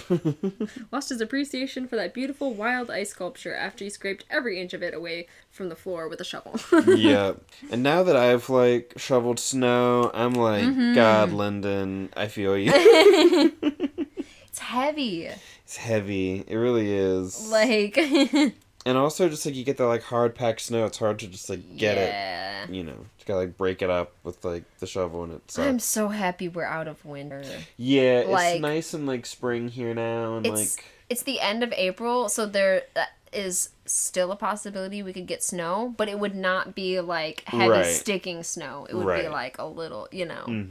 We've been, like, up and down, but we've been, like, trending upwards. We've had, like, some days, like, in the 80s. Yeah, which is nice. But yeah. We're back with Lindon. Oh yeah, so this is when he sees the mining equipment for the first time. Gesha has one, and is, like, showing him kind of how it works. And, like, explaining it, it's like, well, there's nothing to it. All a miner has to do is go where the ore is thick, funnel Madra into the handles, and the script does the rest. When it purifies enough aura, it comes out the other end as a scale. And then he's like, it seems like cycling. Right. And he's like, he's like, why are people like doing this or whatever is, and it can't just everyone just make like scales like that or whatever. And she's like, you don't think this looks familiar? And she points out that like it looks like his Madra, like it's pure Madra. Like he can do it because which pure Madra's like blue. Yeah, it's a kind of bluish. Because in my head it's like white, but it's actually like described as like the chips are like blue. Yeah, it's like kind of light bluish. Yeah, kind of light bluish, which is more like how it is in like Naruto. Yeah, you say the chakra in Naruto, it's like blue. Yeah. But in my head I'm like it's white. It's not true. I think it's kind of hard sometimes to like just like think about the color white with stuff like that. So like giving it like I feel like I don't know. And blue is normally seen as like kind of calming and like I guess in my head it's just like white is sort of like colorless. Like blank like paper, you know? So it's just sort of sense. Like pure Madra is just like white. But nope, it's just like light blue. Yeah. And then we get a little bit of explanation about like scales. Yeah. And how they're pure Madra and some of the stuff we were talking about before. Yeah. It's a lot of the stuff that we were kind of already talking about. We do talk about a little bit about like some of the higher advancement, like Underlord or whatever. Like when a sacred artist reaches the realm beyond true gold, we call them Underlord or Underlady. Yeah, which I'm like, what threshold do you have to cross in order to like hit that? And also, I'm like, do they ever explain like how you consume one of these coins? Because in my mind, you just eat it. Just take this scale and you. Also, how big are they? I don't think they're super big. But yeah, because for some reason in my head they're like a puck. Yeah. Like a hockey puck, but of Madra. They probably give like more of a size that I haven't like. Because I mean, you gotta eat like the lotus flower or whatever. Yeah. With like the fruits, so just like just Yeah. swallow this coin. Yeah, there's a little bit of description of him like trying to forge the Madra or whatever. It's like he like builds up his Madra for a bit, and then he holds his palms a few inches apart, focusing on the space between. He gathered all his Madra into that space, packing it thicker and thicker. At first, he could only visualize the flow of Madra in the same half-imaginary way he saw when he was cycling, but after his third attempt, he was sure he saw something, a flash of blue against the rough wooden tabletop. And then he wasn't able to do it then, but he like kind of kept trying, practicing, and then eventually he like makes one and like passes out. Yeah, and he has to like figure out how to use less power during the day so he can practice at night. Right. Because he's still supposed to do maintenance, so he uses a lot of Madra, putting like his Madra into the constructs, but then he like learns how to like focus it, so he's just putting a little bit into just the part that's broken, as opposed to just pouring it into like the whole thing. So he learns how to be like more judicious with it, which has him be like better at his work. So then he has more Madra at the end of the day to make scales at the end of the day. Yep. And then she starts being like, for every one you make, I get one, and then you keep one, or something like that. I think you make 2 and then you can keep the third or something. I think it's late. Gotcha. Yeah, I was wondering if it was maybe a later chapter. But yeah, so is that all for this chapter then? Yeah. Gotcha. And what chapter was this? 10. 10? Gotcha. Yep. Chapter 11. Chapter 11. It starts with a little information requested Soulsmiths. Gotcha. So we get some more Soulsmith stuff. Just kind of talking about what they do.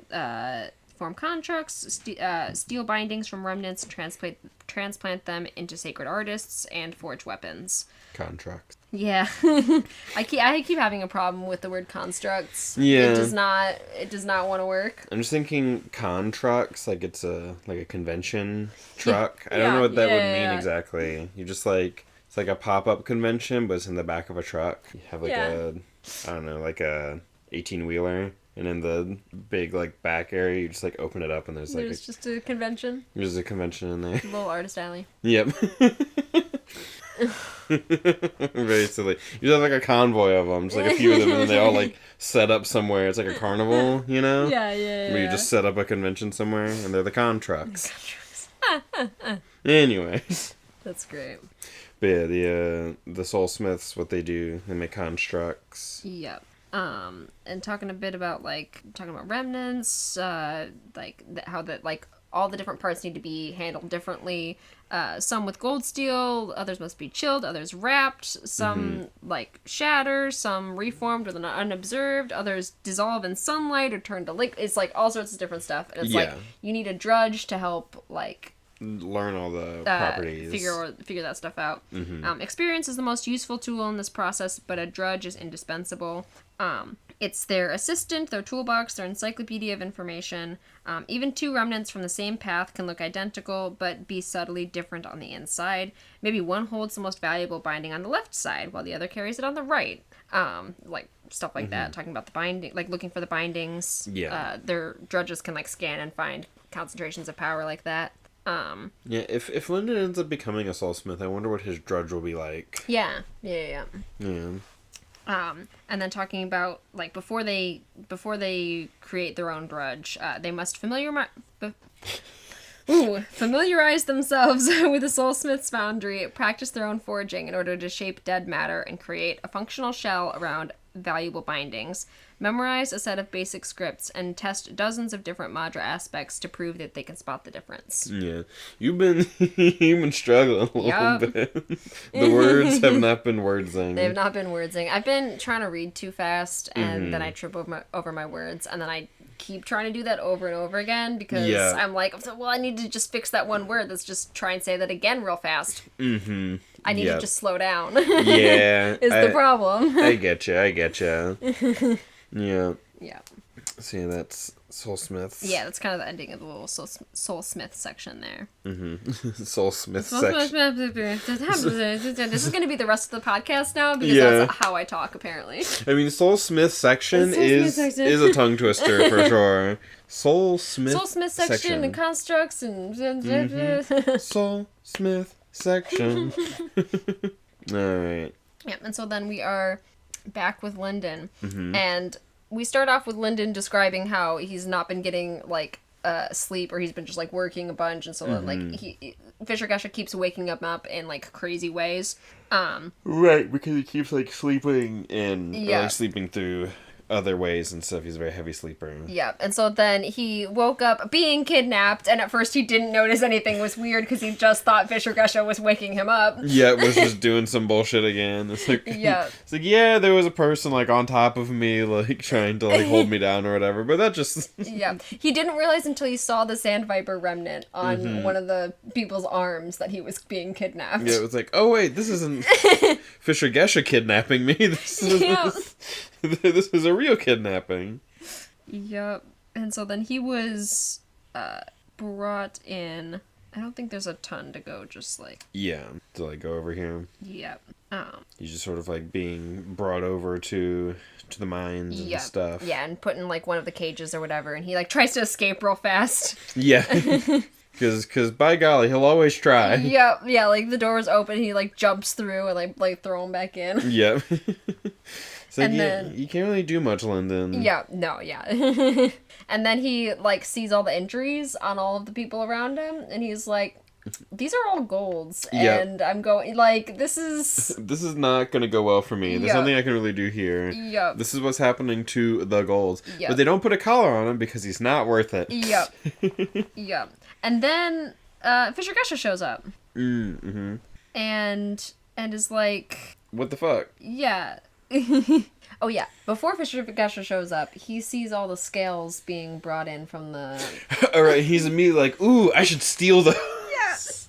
Immediately like, well, at least I'm getting some information. So at least I'm getting some information on how I could possibly steal all these, and he's like, and they're enemies anyway, so like... So like, it's fine. Like, it's fine, you know? Oh my god, I love Lindon. It's like, think of how much I could advance with all these pure Madra scales. Yep. It'd be great. Yep, yes. I could eat all these coins. Yep. Because in my head, they're big, like, video game coins. Not, like, normal, you know, regular people coins. I'm like, they're like a big, video game coins that you just go, oh. But yeah, Fisher Gesha shows up. Yeah, Fisher Gesha shows up. Yeah, there we go. There are no pieces of it missing? This is good for you. Yeah. And, she goes... does she get him out? Yeah, she gets him out, and then, tell your young... you need copper miners that badly, do you? Tell your young chief his message was received, but I'm taking back my property. Can you remember? Yeah. Yeah, because it's like, cool, I bailed you out of the situation, so then of course Lindon's like, well, it's time to go rob the place that I was just kidnapped to. Yep. What could possibly go wrong? Yeah. I'll have Yaren with me this time. Yep, it'll be great. It'll be great. I mean, sure, these other low golds got, kidnapped and made to mine as well. Yep. But, like, surely me, who can do nothing, and Yaren, who just became low gold, but is, Yaren can do anything. Yaren can do anything. She's super cool. We're the Straw Hats, and we're definitely, and we're on our way to Sabbaty, and we're on top of the world. We can do anything. Yeah, let's just go rob the place that I was just saved from. Yup. What could possibly go wrong? Yeah, and he asks for her to, like, free some of the other people, and she's like, I can't, like, It's like, no, I can't do anything about that. There are worse things than this in the world. Yeah. These are enemies captured in battle. They didn't quite capture me in battle. They took me in my sleep. So it's like, were they captured in battle? Like, yeah, we can't exactly trust that, like, oh, this is all just, Right. And also, even if that were the case, right. that's not good. No, it's not. Don't worry, they're POWs. Right. Yeah, and so then she goes, and so I've taken you back this time, but you are not my grandson, you hear me? I cannot come to save you every morning. If you cannot protect yourself, I cannot protect you either. Next time, remember that. Yeah, and he's like, it was fine, I'm just gonna rob them. It's fine. Yep. Yep, so then, oh yeah, you were correct on the amount of scales, because this is where she finally says, focus on foraging 2 scales a day. When you can do that, you'll keep 1. Yeah. Yeah. Because she's basically like, he's like, teach me a path, and she's like, look, you gotta just like, you gotta do your weight training first. Yeah. And he's not feeling that. you gotta do your weight training before All Might can hand you his hair. Yeah, and so she's basically like, well, it'll probably take you a year at that rate, or whatever. And then he's like, but all those coins. She goes, if you work hard, 1 year's not too short. Not too bad, is it? A year's nothing when you're my age, I can tell you. Of course not, Lindon lied. Thoughts cast back to the wagon full of boxes. Not too short at all. Yeah. I'm gonna eat those coins. Yeah. I need that big box of coins. Not gonna take a year to level up. I'm gonna eat that box of coins. Eat those coins. Yeah. But yeah. I'm just thinking of like the title of this video. It's just like Lindon wants to eat coins.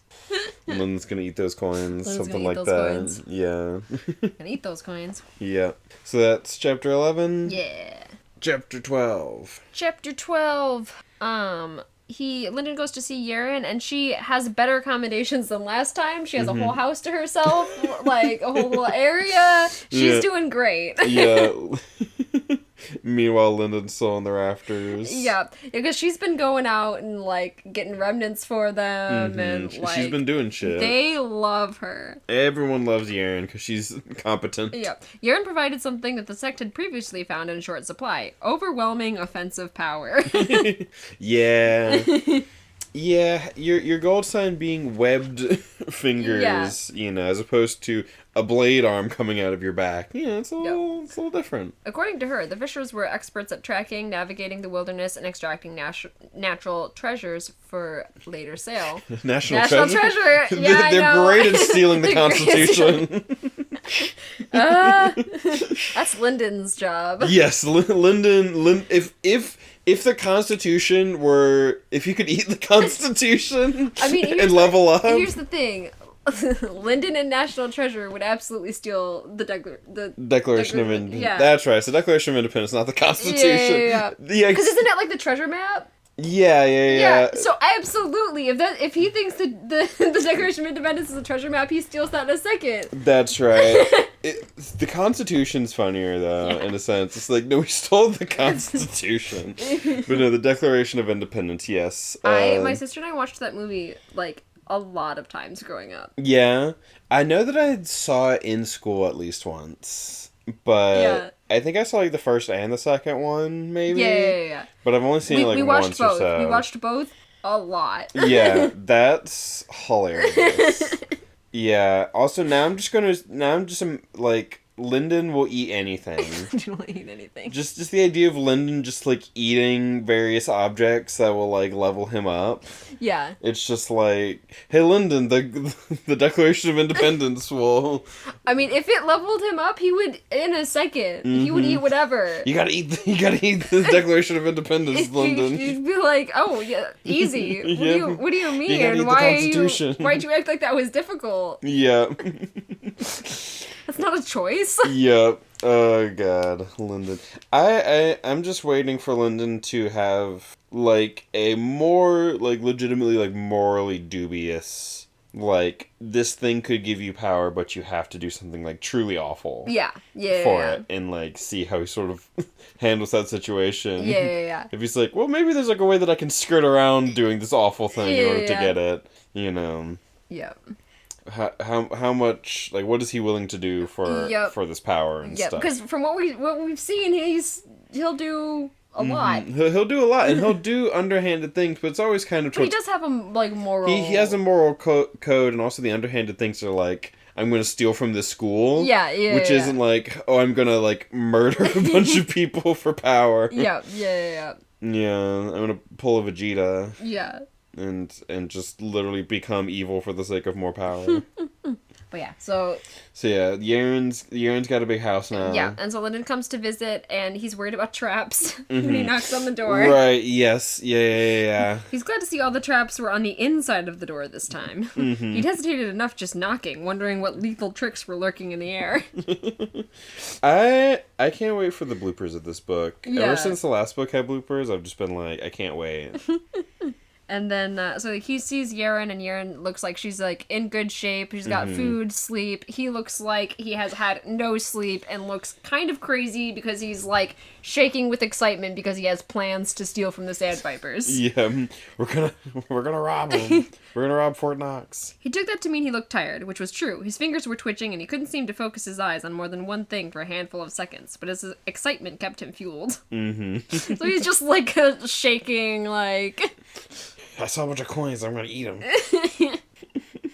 Yeah, and so then he hands over the shift changes and all of the information he could possibly get about the Sand Vipers, and, like, lays out this plan for Yaren. And Yaren agrees very quickly. Yeah, Yaren's like, absolutely. She's like, sure. This sounds amazing. Hell yeah, I'm all for it. Yep.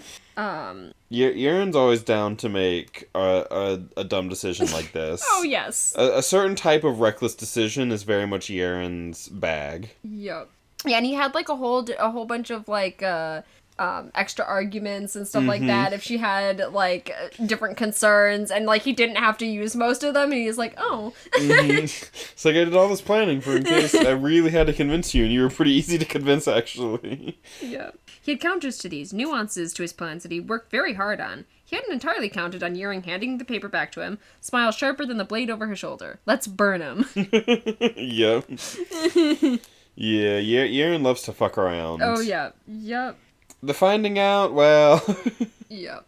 And then, before, like, in this conversation and stuff, they hear, like, a weird cry and stuff, and they realize it's coming from Lindon's bag. Right, the little seed. Yeah, so then they pull out the little box. It's just, like, a little mini, like... The what's it called? The, like, river seed or something? Yeah, Sylvan River Seed. Sylvan River Seed, and it's making noise. It's making noise, and it's, like, looks kind of gray, and it's, like, slumped over, and, like... So what have you been feeding it? Nothing. Yeah. Yeah, it's, The Sylvan River Seed looked something like a humanoid remnant the size of a finger, made entirely of flowing blue waves. It didn't seem to be made of water exactly, but rather Madra imitating water, like in the bowl test that had designated him as unsold. And then, he hasn't really paid much attention to it or whatever, and, like, she seemed happy every time he looked. And so then now its substance was faded and pale, and it raised its head to let out one more delicate peep. Well, that's a storm of clear skies. You're killing it. Meep. Meep. and he feeds it pure Madra. Yep. Yeah, first he's like, oh, like, show it to Gesha or whatever, and Yaren's like, she might just take it from you. Like, you should just go ahead and just, feed like, it feed now. it, like, and so then he puts his hands, like, over the... the, like, box that it's in. Yep, and then it just, like, goes through, or whatever. And she's just, like, yeah. It dropped straight onto the river, onto the Sylvan River Seed, who animated as though it had only pretended to be dying all along. Its featureless head split into a mouth, and it gulped down the drop of pure madra like a snake snapping up a mouse. And then it just starts, like, running around the thing and stuff. Yeah, but you could feed it coins. Yep. As if it was only pretending to be dying does make me think of Holly. Yeah. Because Holly will just be, like, so sleepy and just, like, laying there all curled up. You can, like, move her around, play with her. She doesn't even, like, react at all. She's just like, yep, I'm all passed out. Yep. And then you get up and go leave the room, and she just, like, gets up immediately and starts running after you. Like, she's not tired at all. It's like, I was faking. Yep. Tired like, what? I was never tired. I'm literally never tired. Sometimes I simply have to sleep, but I'm never tired. Yeah. Yeah. And starts making a bunch of noises and, like, chirping and stuff, and he gives it more or whatever. Yep. And they talk about, like, it's like a remnant. Maybe it was a remnant, though it seemed both smaller and more substantial than most he'd seen. Remnants gained in power and intelligence by taking in human madra. The purer the better, which was where legends of remnants abducting children came from. Which I thought that was such a neat little detail. Yeah, yeah. It's like, oh, that's cute. Well. Yeah. And then he's like, what am I growing? Like, if I keep feeding this, like, what am I growing in my pack? Yeah, what is this gonna become? What am I doing even? Yeah.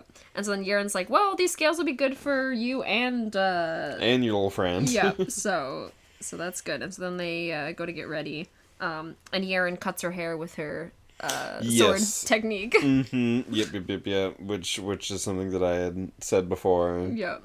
And then we move to the next section in this chapter where they go to break in and things, go perfectly. Yep. Nothing ever goes wrong. Yep. The plan goes flawlessly, and they get all these coins. Yep. I do love the first line. At first, the plan worked flawlessly. Great start to a section. He's just like, oh, great. Yep. At first. Yeah. This could only ever end poorly. Yeah. Truly. Yeah. So they, like, fully sneak in. Like, they were disguised as sand vipers, and, like, he, like, put together, like, these fake sand viper remnants, like, and have them on and all that. And it's like, it looks good and all that, and they're getting through. And I'm not gonna go too far into it. Right. But he, like, brings a construct to, like, break into the cages and to, like, because they're gonna free the miners and steal the scales. Right. And so he, like, opens up a cage, and as he's doing that, he sees Jylon just, like, step out. Yep. He's just, like, right there. He's like, no, I made sure that he wasn't gonna be here. Yep. He was always somewhere else. Yep. And he's like, well, we'll just, like, capture you and you can, like, mine or whatever instead of killing you. Yep. And, so then he's like, do you want to know why? And he's like, because you're the only copper. You're the only adult copper.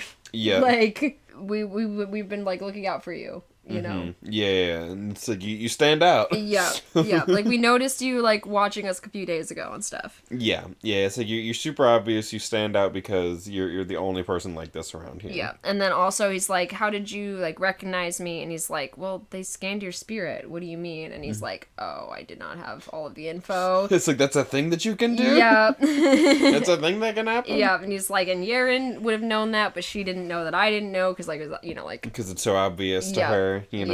Yep. So that's how they were discovered. And then Yaren and Crawl, like, fight a bit, because Crawl is also there. Yeah, because I think they kind of want her to just, like, join them or whatever. So, like, don't immediately. They're just like... Yeah, because everyone's like, ooh, Yaren would be great to, like, snatch up and have on our side. Yeah, so he's like, we don't have to do this. You could just join us. Yeah. And she's like, nah. Nah, fuck you. Yeah. Because she's not fighting for the Fishers. It's right. Just Lindon. Yeah. And so she loses. Yeah. Because, like, she's, like, a just advanced low gold, and I think he's a high gold. Yeah. And quite good. Right. And then his remnant bites Yaren, like his... Yeah. And so, like, she has, like, some of, like, the venom poison, and stuff. Yeah, the venom. Venom, poison, Yeah, and so then she's, like, screaming, and it's bad, and then Fisher Gesha comes in, and is like... Well, there's only so much I can really do here. Yep. John Long's like, if they're not yours, I'll work them in the mines. If they are, then I've captured them as the result of honorable combat, and they will still work in the mines. But in that case, you were the ones who worked to undermine us only days before Aurelius arrived. Yep.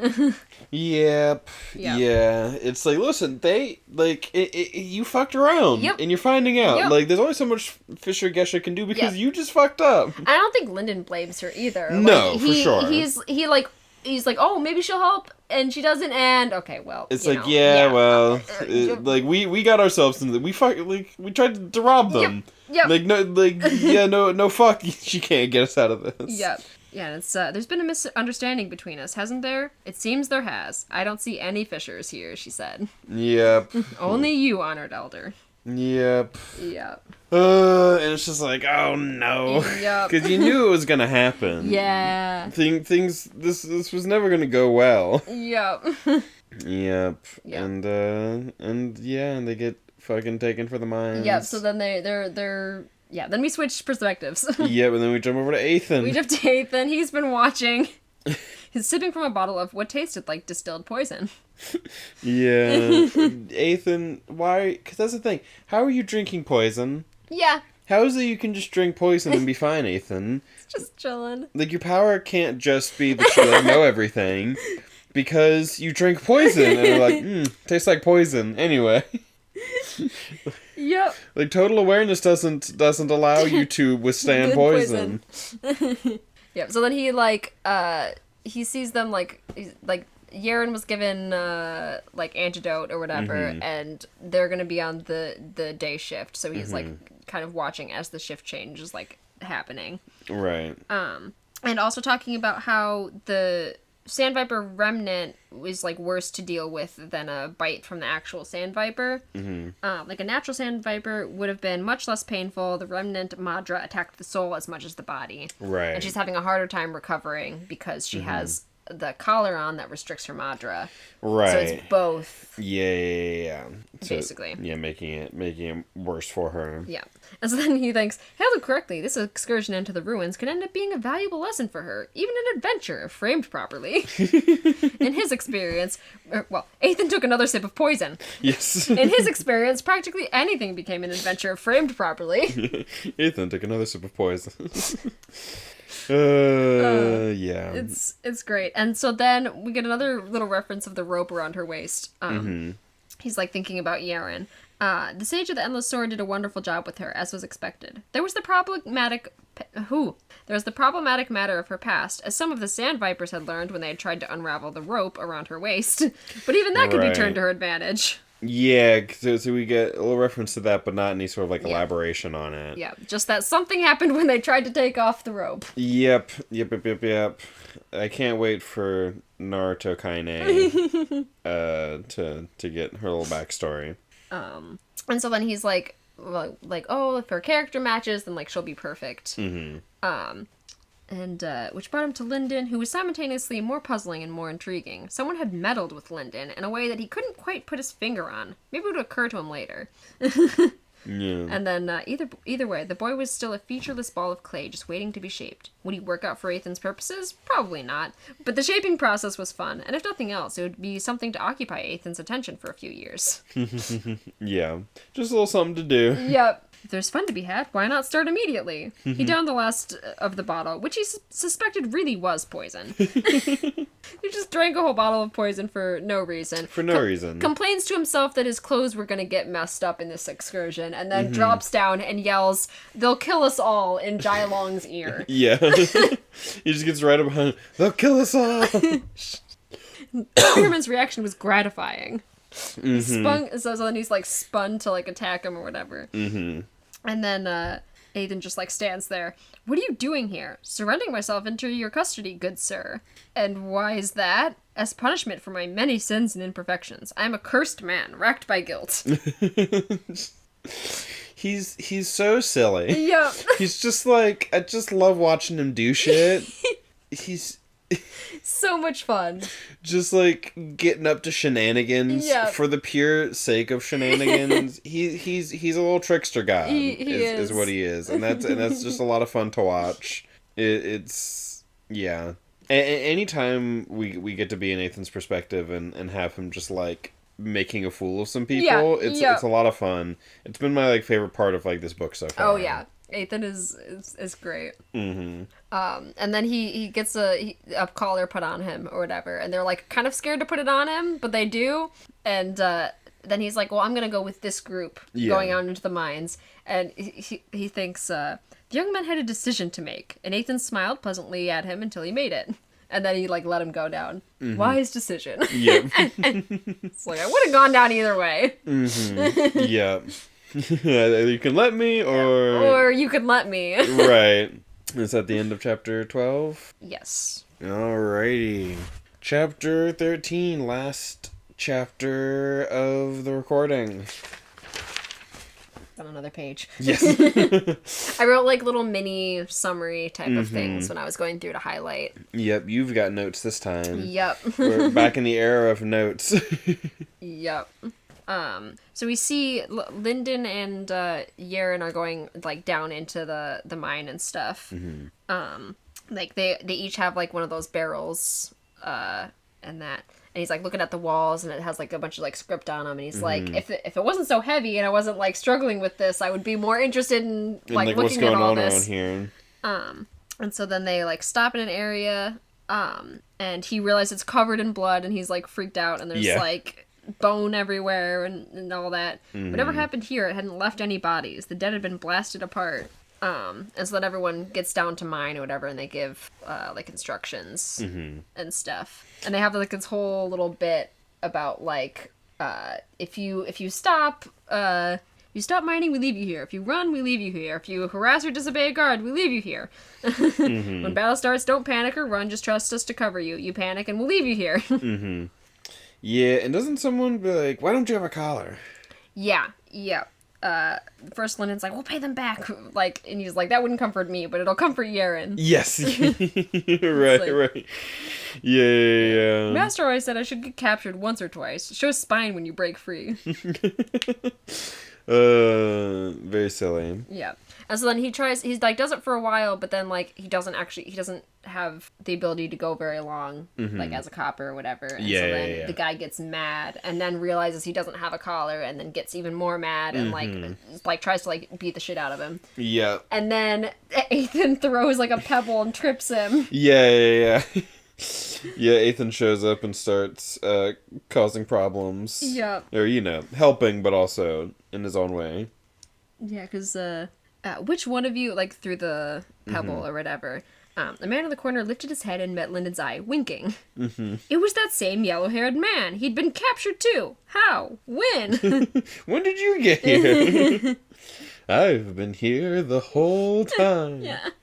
And then Ethan, like, smoothly kind of, like, comes up to the other side of Lindon and starts talking to him, which the guards get mad about. And so Lindon tries to, like, pretend like he's not. He's like, no, he's not. I'm not talking to him. Like, don't worry about it. Yep. I'm ignoring him. This isn't happening. Yeah.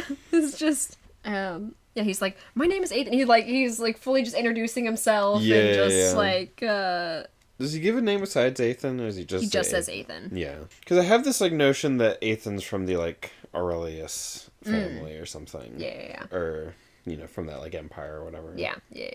He did say he was from the Black Flame Empire or whatever in a little bit. Mm-hmm. Yeah, and I have a feeling that he's Aurelius. Yeah. That he's the Underlord. Got you. Yeah. So then he's, like, kind of antagonizing Lindon, sort of. He's like... there's an opportunity for you here. The measure of a sacred artist isn't talent. It's how you respond to risk. Right, yeah. And then he, like, starts off this whole, like, thing or whatever. What do you do when you're met with danger? Do you fight? Do you beg for forgiveness? Do you listen to me? No, yeah. Yeah, and so then he, like, starts directing them, like, one step forward, 2 steps this way, whatever. Yeah. And Lindon listens at first, and then he goes against one of his ones. He's like, Lindon, take 2 steps back, then sit down. But by now, Lindon was catching on. The man was singling them out for some reason, pushing them into trouble, and Lindon wasn't going to stand for it anymore. Of course, he didn't have to be rude about it. He took a step forward and gave a shallow bow. Forgiveness, elder brother, but I don't. And then, like, something flew over, and so he avoided it in a different way, but... Yeah, it was like, he said sit down, and he bowed, so, similar result. Yeah. Well done. And then he has his, like, hand on his shoulder, and then just, like, kind of starts moving him around. Yep. Yes. The visual, Yes. The gesturing on the audio. Yep, on the audio podcast. Yep. And then, so, like, then there's, like, this whole attack, and it's, like, kind of crazy. There's all these dread beasts coming in, and, like, they're, like fighting them. Basically, everyone else is, like, kind of huddled up or whatever, except for Yaren and Ethan, who are, like, in the middle of it. Ethan's just kind of wandering around, and Yaren is beating one with the harvester? Yeah, that sounds about right. Oh, no, she lifted the harvester with one hand, and then she started punching a dog, like one of the dread beasts, with the iron barrel on her fist. Yeah, so she starts just... Gotcha, yeah. She just starts whacking it. Yeah, then Ethan wanders around with Lindon. And then he tells this whole story about the heavenly sky tigers, about, like, them, like... Oh, yeah, it's like they always, like, there's always two of them, and then one, like, they fight and kill one of them. Yep. And then, like, consumes the other one, and that's the only way that they're strong enough to, like, keep living. Like, they tried to, like, keep both alive, and it just, like, they both died. Yep, yeah. Yeah. Oh, yeah, it's like, what is the meaning of this story? It's a parable about overprotective parenting. Yeah. It's a parable about overly protective parents, not just parents. Elder brother is so wise. This one agrees and will gladly discuss it with elder brother at length.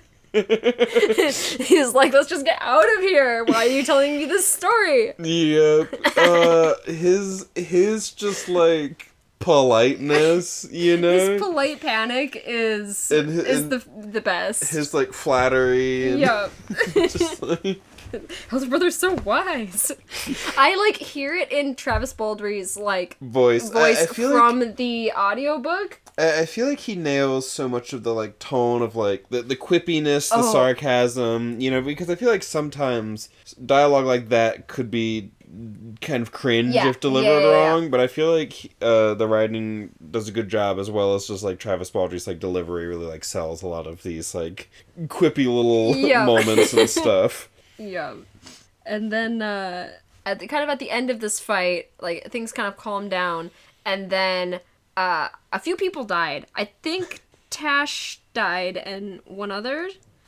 But when that happens, there's remnants. So then the leaders, like, run, because like, the remnants have been acting more aggressive recently, right? As well. Yeah. And so, like, everyone, like, bails. Yeah. And Ethan tosses Lindon up into a tunnel, like, at an angle without Lindon getting hurt. He basically he slid into the tunnel at exactly the right angle to avoid injury. Amazing. He scraped his chin a bit on the stone floor, and his ribs might be a little bruised, but just, like, tossed up. Yeah. Basically. And then he tries to grab Yaren.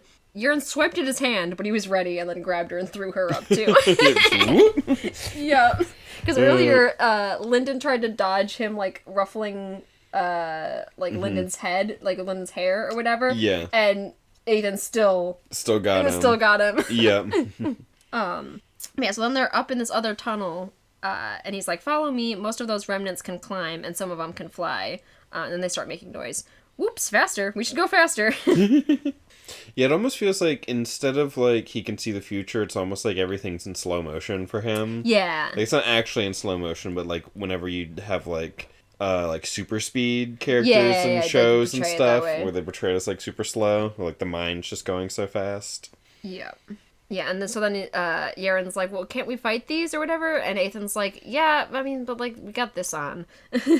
We could find a way to get these off if that's what you prefer, but you should know that you might say there's only one string to my bow. But that's not true, because you can also drink poison. What's your deal? And he gives a speech about being janitors. Yes. He's, like, telling him about his, like, powers, like, better I can see the present, and talking about, I have 1,000 eyes and 10,000 ears. I know of everything that happens within my range of my spirit. It's like fighting the blind. Can't hit too hard with that. Just so.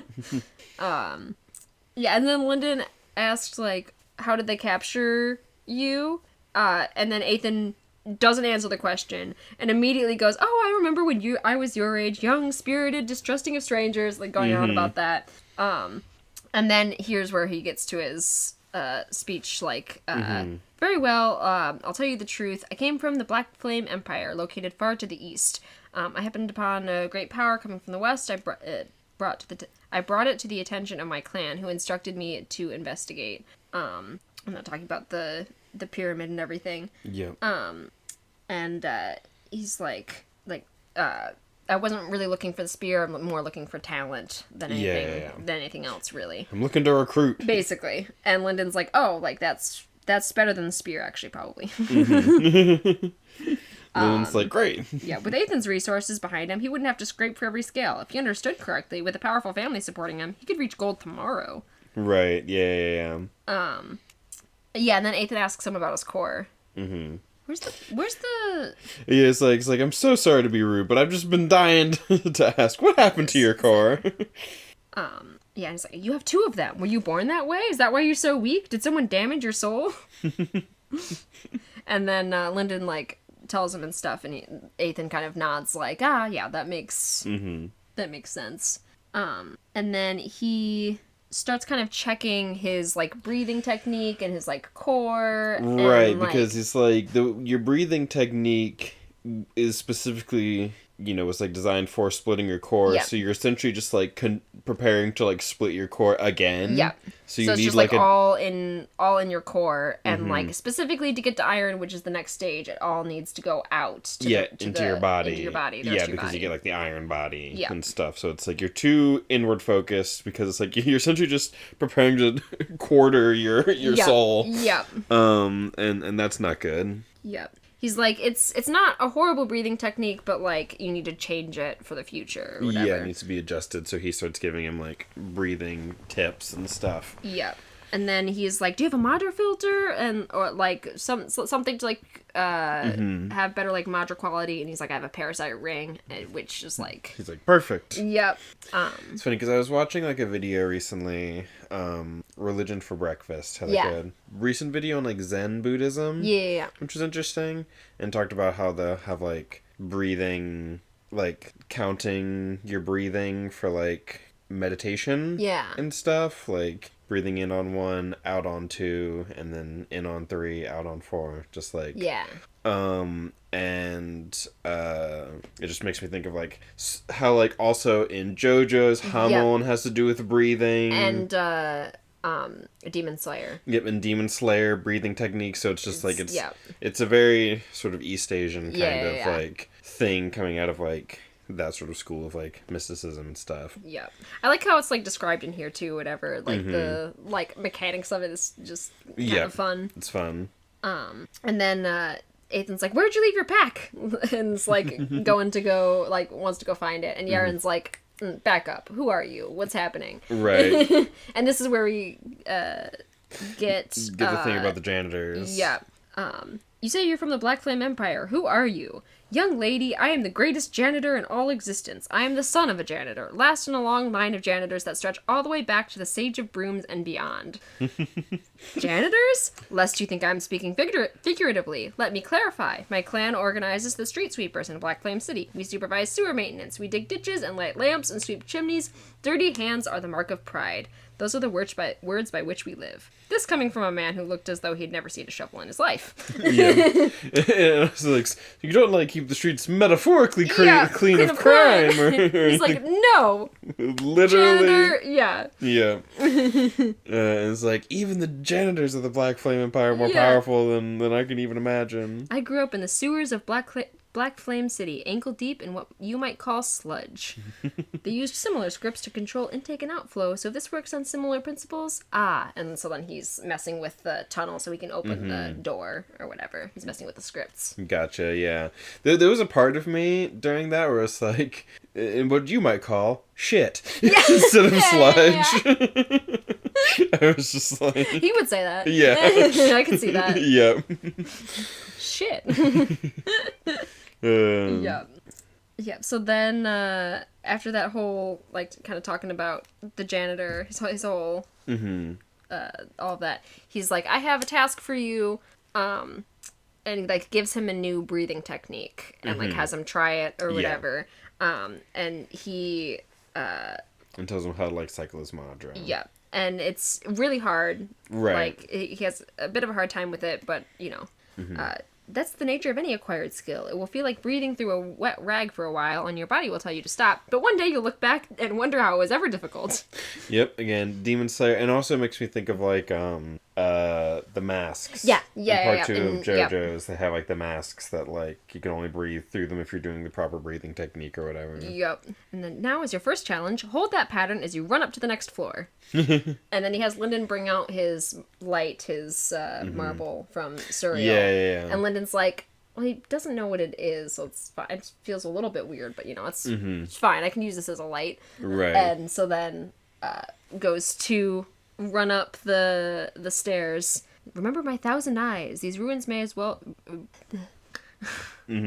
He's about sturdy as a newborn kitten. If there's anything up there, it'll tear him to rags. Remember my 1,000 eyes. These ruins might as well be my own home. And then he says, like, there's nothing up there that he can't, like, handle or whatever. Right. And then Lindon runs up, and then he sees two sand viper, like, two little sand vipers. They're about as big as his arm or whatever. And the door closes behind him. And he's like, all right, have fun, don't drown. Yep, I know what's up there, and he can handle it. And then the door closes. Yep, let's just throw him into the deep end and have him swim. It's just two arm-length lizard scorpion creatures. It's fine, Listen, the stuff that's been around, the really dangerous stuff down there, this is nothing, The sand vipers, they got theirs in their arms, it's fine. Right. Yep. So that's chapter 13? Yeah, that is chapter 13. Alrighty. Yeah, anything else? I don't think so. I don't think there's anything specific. So yeah, that's the end of that. Yeah. And now we're in our little what we've been reading. I am not quite halfway through Iron Gold from the Red Rising series, like book 4. I've taken a little bit of a break because it is a lot. That series is just a lot. Love it. It's heavy. Yeah. I'm excited to get back to it, but I've been rereading a bunch of later Cradle books. Yeah. Like, I think like the last like 5 or 6 books or something. I was. Yeah, you've been saying that you're really excited for me to get to book 5. Yes. Yeah. I reread that one a little bit ago. I've reread book 5. A few times. Yeah, and I read a little bit more of Wheel of Time. Yeah. Oh, I forgot. Yeah, the Wheel of Time stuff is crazy. It's so crazy. So, like, I'm gonna go ahead and say spoilers. For Wheel of Time. What, you're in Winter's Heart? I'm in Winter's Heart. Yeah. Yeah. And I just you're in Winter's Heart. And I started up again. And I'm like, oh, it's a Matt chapter. Yeah. I don't think we've had like a Matt chapter this book. That's fun. And then it was not fun. It's actually not fun at all. I'm like, oh god. Now I'm like, oh god, we're in a Matt chapter. Yeah. Cause like it's all the stuff with Thailand. It's There's all like the more stuff with Thailand. There's more stuff. It's worse. It's just worse keeps from getting the last worse. time we talked about it. Yes. We talked about it in one of like the Mistborn ones, I think. Right, where it's like, because he gets like assaulted by this woman in the previous book, like at knife point. Yep. And it's like a whole thing. It's like she's chasing after him and stuff and all that book. And now in this book, he's fully like, he's injured.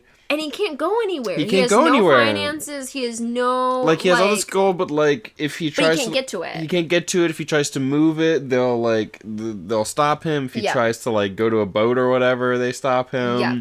He can't get out. His leg's all fucked up because the fucking inn exploded. Yep. Or whatever. It's just like... So he's like, he can't get around that well. She took all of his clothes and replaced them with like slutty clothes. Yep.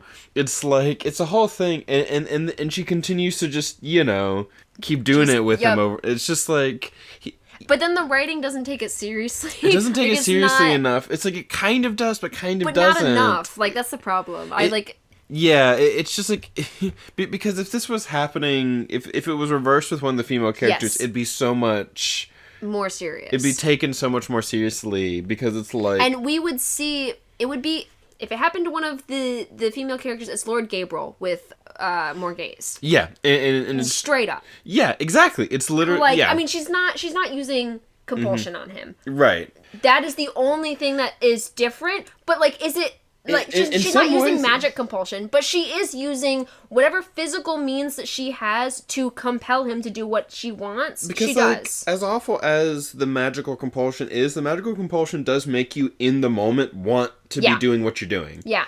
But like Matt doesn't even have that. Like he's just like, it's like afterwards you look back and you're like, oh my god, all that shit from like what was I doing this whole time? Yeah, and whatnot. Right. But with Matt, it's just like the whole time it's just like what's happening? I'm trying to get out of here. I'm trying to get out of here. This sucks. And then like my few friends around are just like, haha. Yeah, and it's like and it's so horny, but not in the fun way. Yeah, yep. Because like Matt is all horny about these women, and they're all horny about him, but it's uncomfortable. Yeah. Like he's with the like fireworks lady. Yes, yeah, Aludra. And like, and that shit's also kind of weird. Like they're fine because they want to be doing what they're doing with each other, but he's all like, oh, women are always more whatever after some kisses, and because he's the slut of the group, he's the seducer, and it's like, can't Matt just have fun and be slutty? Right. Why does he have to go through all of this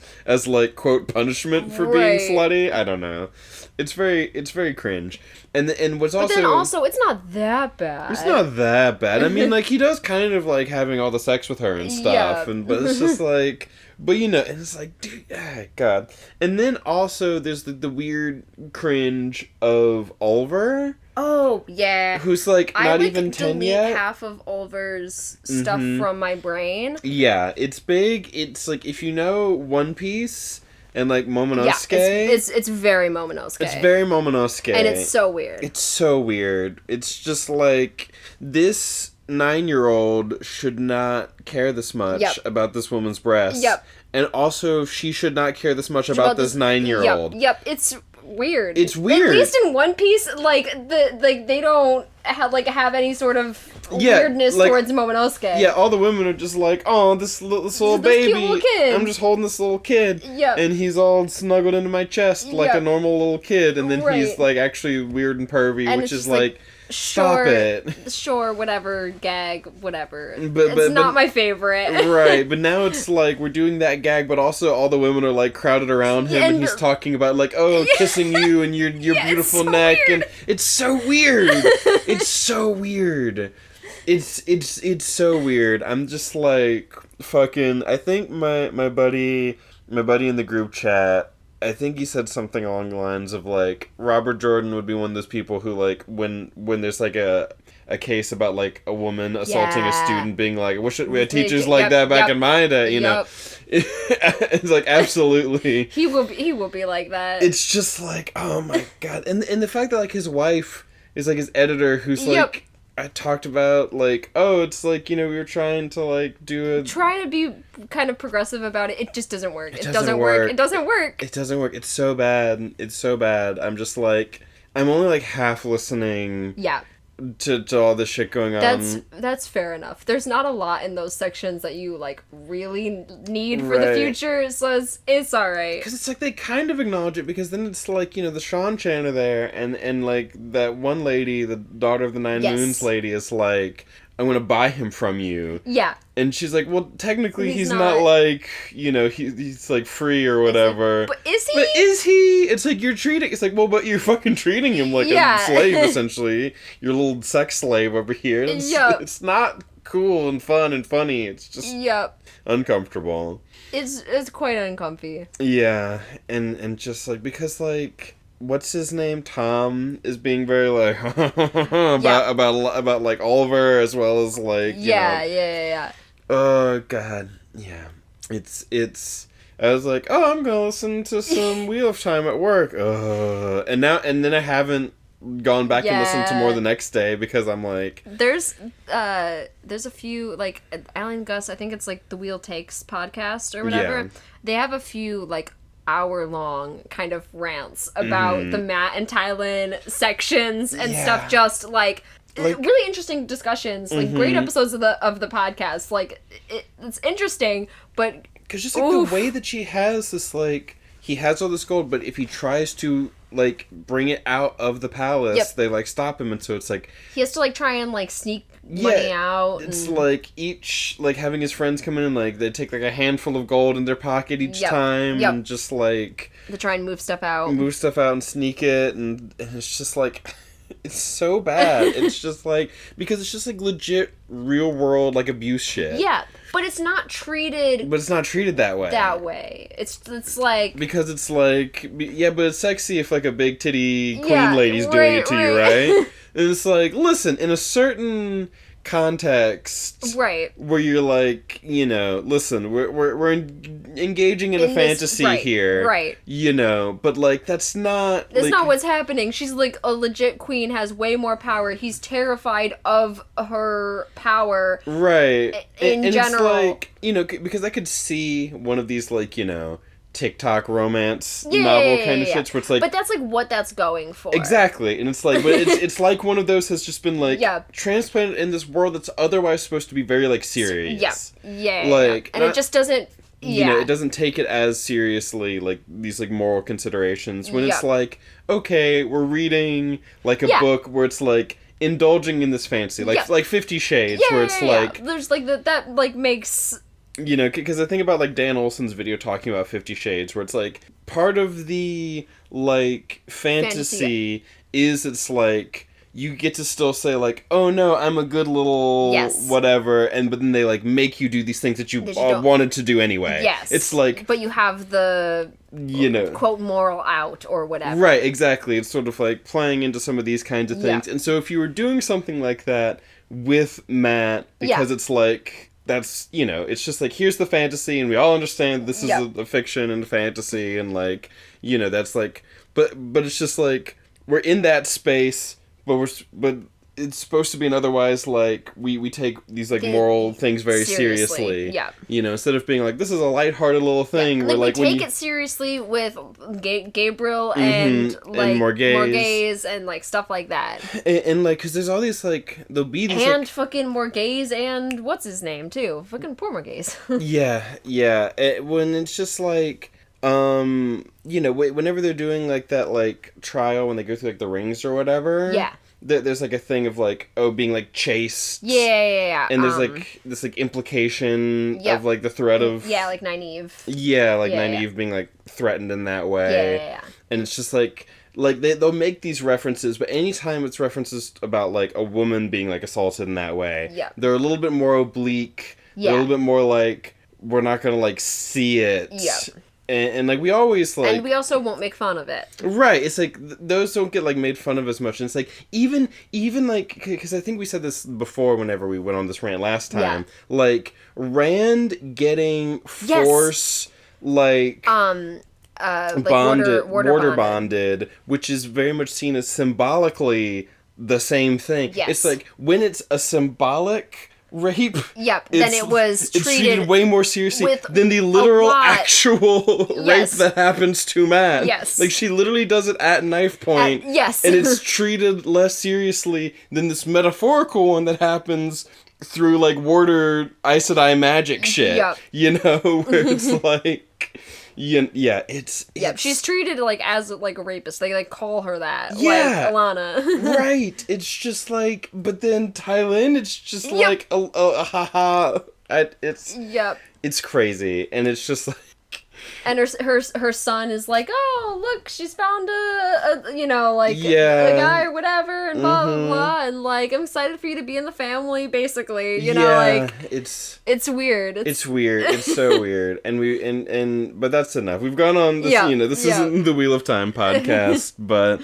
That's what I've been reading. Yeah. Wheel of Time. Wheel of Time. There's a lot about Wheel of Time that I like, but then there's just, like, a few things that are like, oof. Oof. It definitely has a lot to... There's a lot to talk about. There's a lot to talk about. It's, like, it's so interesting, the good and the bad together. Yeah. You know, it's just... Yeah. Definitely. Anyway... I'm just gonna put a big old spoiler warning on this section. This whole section is essentially... It's like, once I say spoilers for Wheel of Time, that's it. Yep.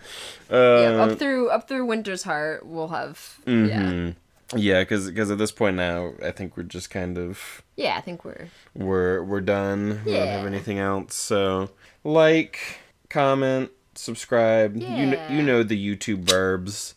Our Game of Thrones? Our Game of Thrones video, our last Game of Thrones video somehow got like 130 views. Which is crazy for us, because we normally get like, at the high end, like, under 70. Yeah, we normally get like 60s. We've hit 70 like a couple times with like the first video has like gotten up to that over time. Yeah. But the funny thing is, the other day I was like, oh, like we could hit like 100 eventually, because that'd be cool. That'd be cool because it's like, oh, we've been hovering around like 70 and stuff. Like, I think that we would, we'd get there like by the end of the series maybe. Yep. And then it's just like 130. Yep. I don't know why. I think it's just because it was called Sherlock Ned. Maybe? I don't know. Just gotta title every video Sherlock Ned from now on, and just. I'm sure that'll work. I'm sure that'll work. That's the lesson to take from this, right? So, yeah. Statistically, fewer people are watching. The Cradle ones? Except statistically, more people are actually watching them. Instead of just clicking on them. Because it's like, because the funny thing is that new video has like 130 fucking views, but it has like not even quite twice as much watch time. Yeah, as the last Cradle video. As the last Cradle video, which is really funny. So, hey, shout out to you. I think Cradle fans are really starved for content. Yes, and so you'll There's like nothing out there. And so you'll actually listen to us ramble about it, as opposed to Game of Thrones people who are spoiled for choice. Yep. who are out there typing Game of Thrones podcast and coming to us. But most of it was actually from like the suggested, like the homepage and stuff, which is fun. But yeah, 130 views. Yeah. So, like, thank you, Game of Thrones viewers. Right. Because statistically, it's not you Cradle viewers, sorry. But hey, I guess also check out our Game of Thrones videos. Yeah, those have been fun. Those have been fun. I'm the first reader on those. Yes. Yeah. See, now we just need to get all those Game of Thrones viewers to come watch Cradle instead, but read Cradle. We say to the people who are watching the Cradle video currently. But anyway, comments, we see comments. We see every comment because there's so few of them. So we will... And always get very excited. We always get very excited. Likes and whatnot. They mean more to us. You can subscribe. It doesn't cost you anything. It's entirely free. And you can just ignore us. It costs $100, actually. The new YouTube policy, you have to give us $100 if you're going to subscribe. And if you're already subscribed, it's retroactive, unfortunately. It's been taken out of your account. It's been taken out of your account. See, what you do is you just subscribe, but you don't turn on the notifications, and just kind of, because supposedly, actually, it's like, because if you see the notification, but then, like, don't go watch the video, it, like, hurts. Supposedly. That makes, But, then it probably shows as, like, click-through rate being lower. Probably. Yeah. But it's we upload, like, once a week, so we're not, like, flooding your inbox or anything. Yeah. Because that's the thing, it's like, there's some, like, channels that I subscribed to years ago, but, like, I don't look at my subscription page, because there's a bunch of old shit that I subscribe to that I don't, and also some of them just upload way more than others. Yeah, or have changed their content and stuff. Right, so it's like, it's like a thing where I'm like, y'all are cool, and I want to support y'all numerically, but then it's like, I'm not going to watch every fucking SciShow video. And there's, like, a bajillion of them. And, like, also being, like, a Patreon supporter for... Alicia X-Life, she fucking uploads to that Patreon constantly. She uploads in general, just like constantly. It's like whenever I go to Patreon, it's just all her. Essentially, which is a lot. Yeah, but she has a lot of different stuff going on. I don't know how she does it. It's a lot. I mean, it's a full-time job. But exactly. That's how she does it. Right. But anyway, that's enough rambling. This has been Let's Talk About Book. Now you can go forth and think about book on your own time. Have a lovely whatever time it is. Have a lovely day. Bye. Bye.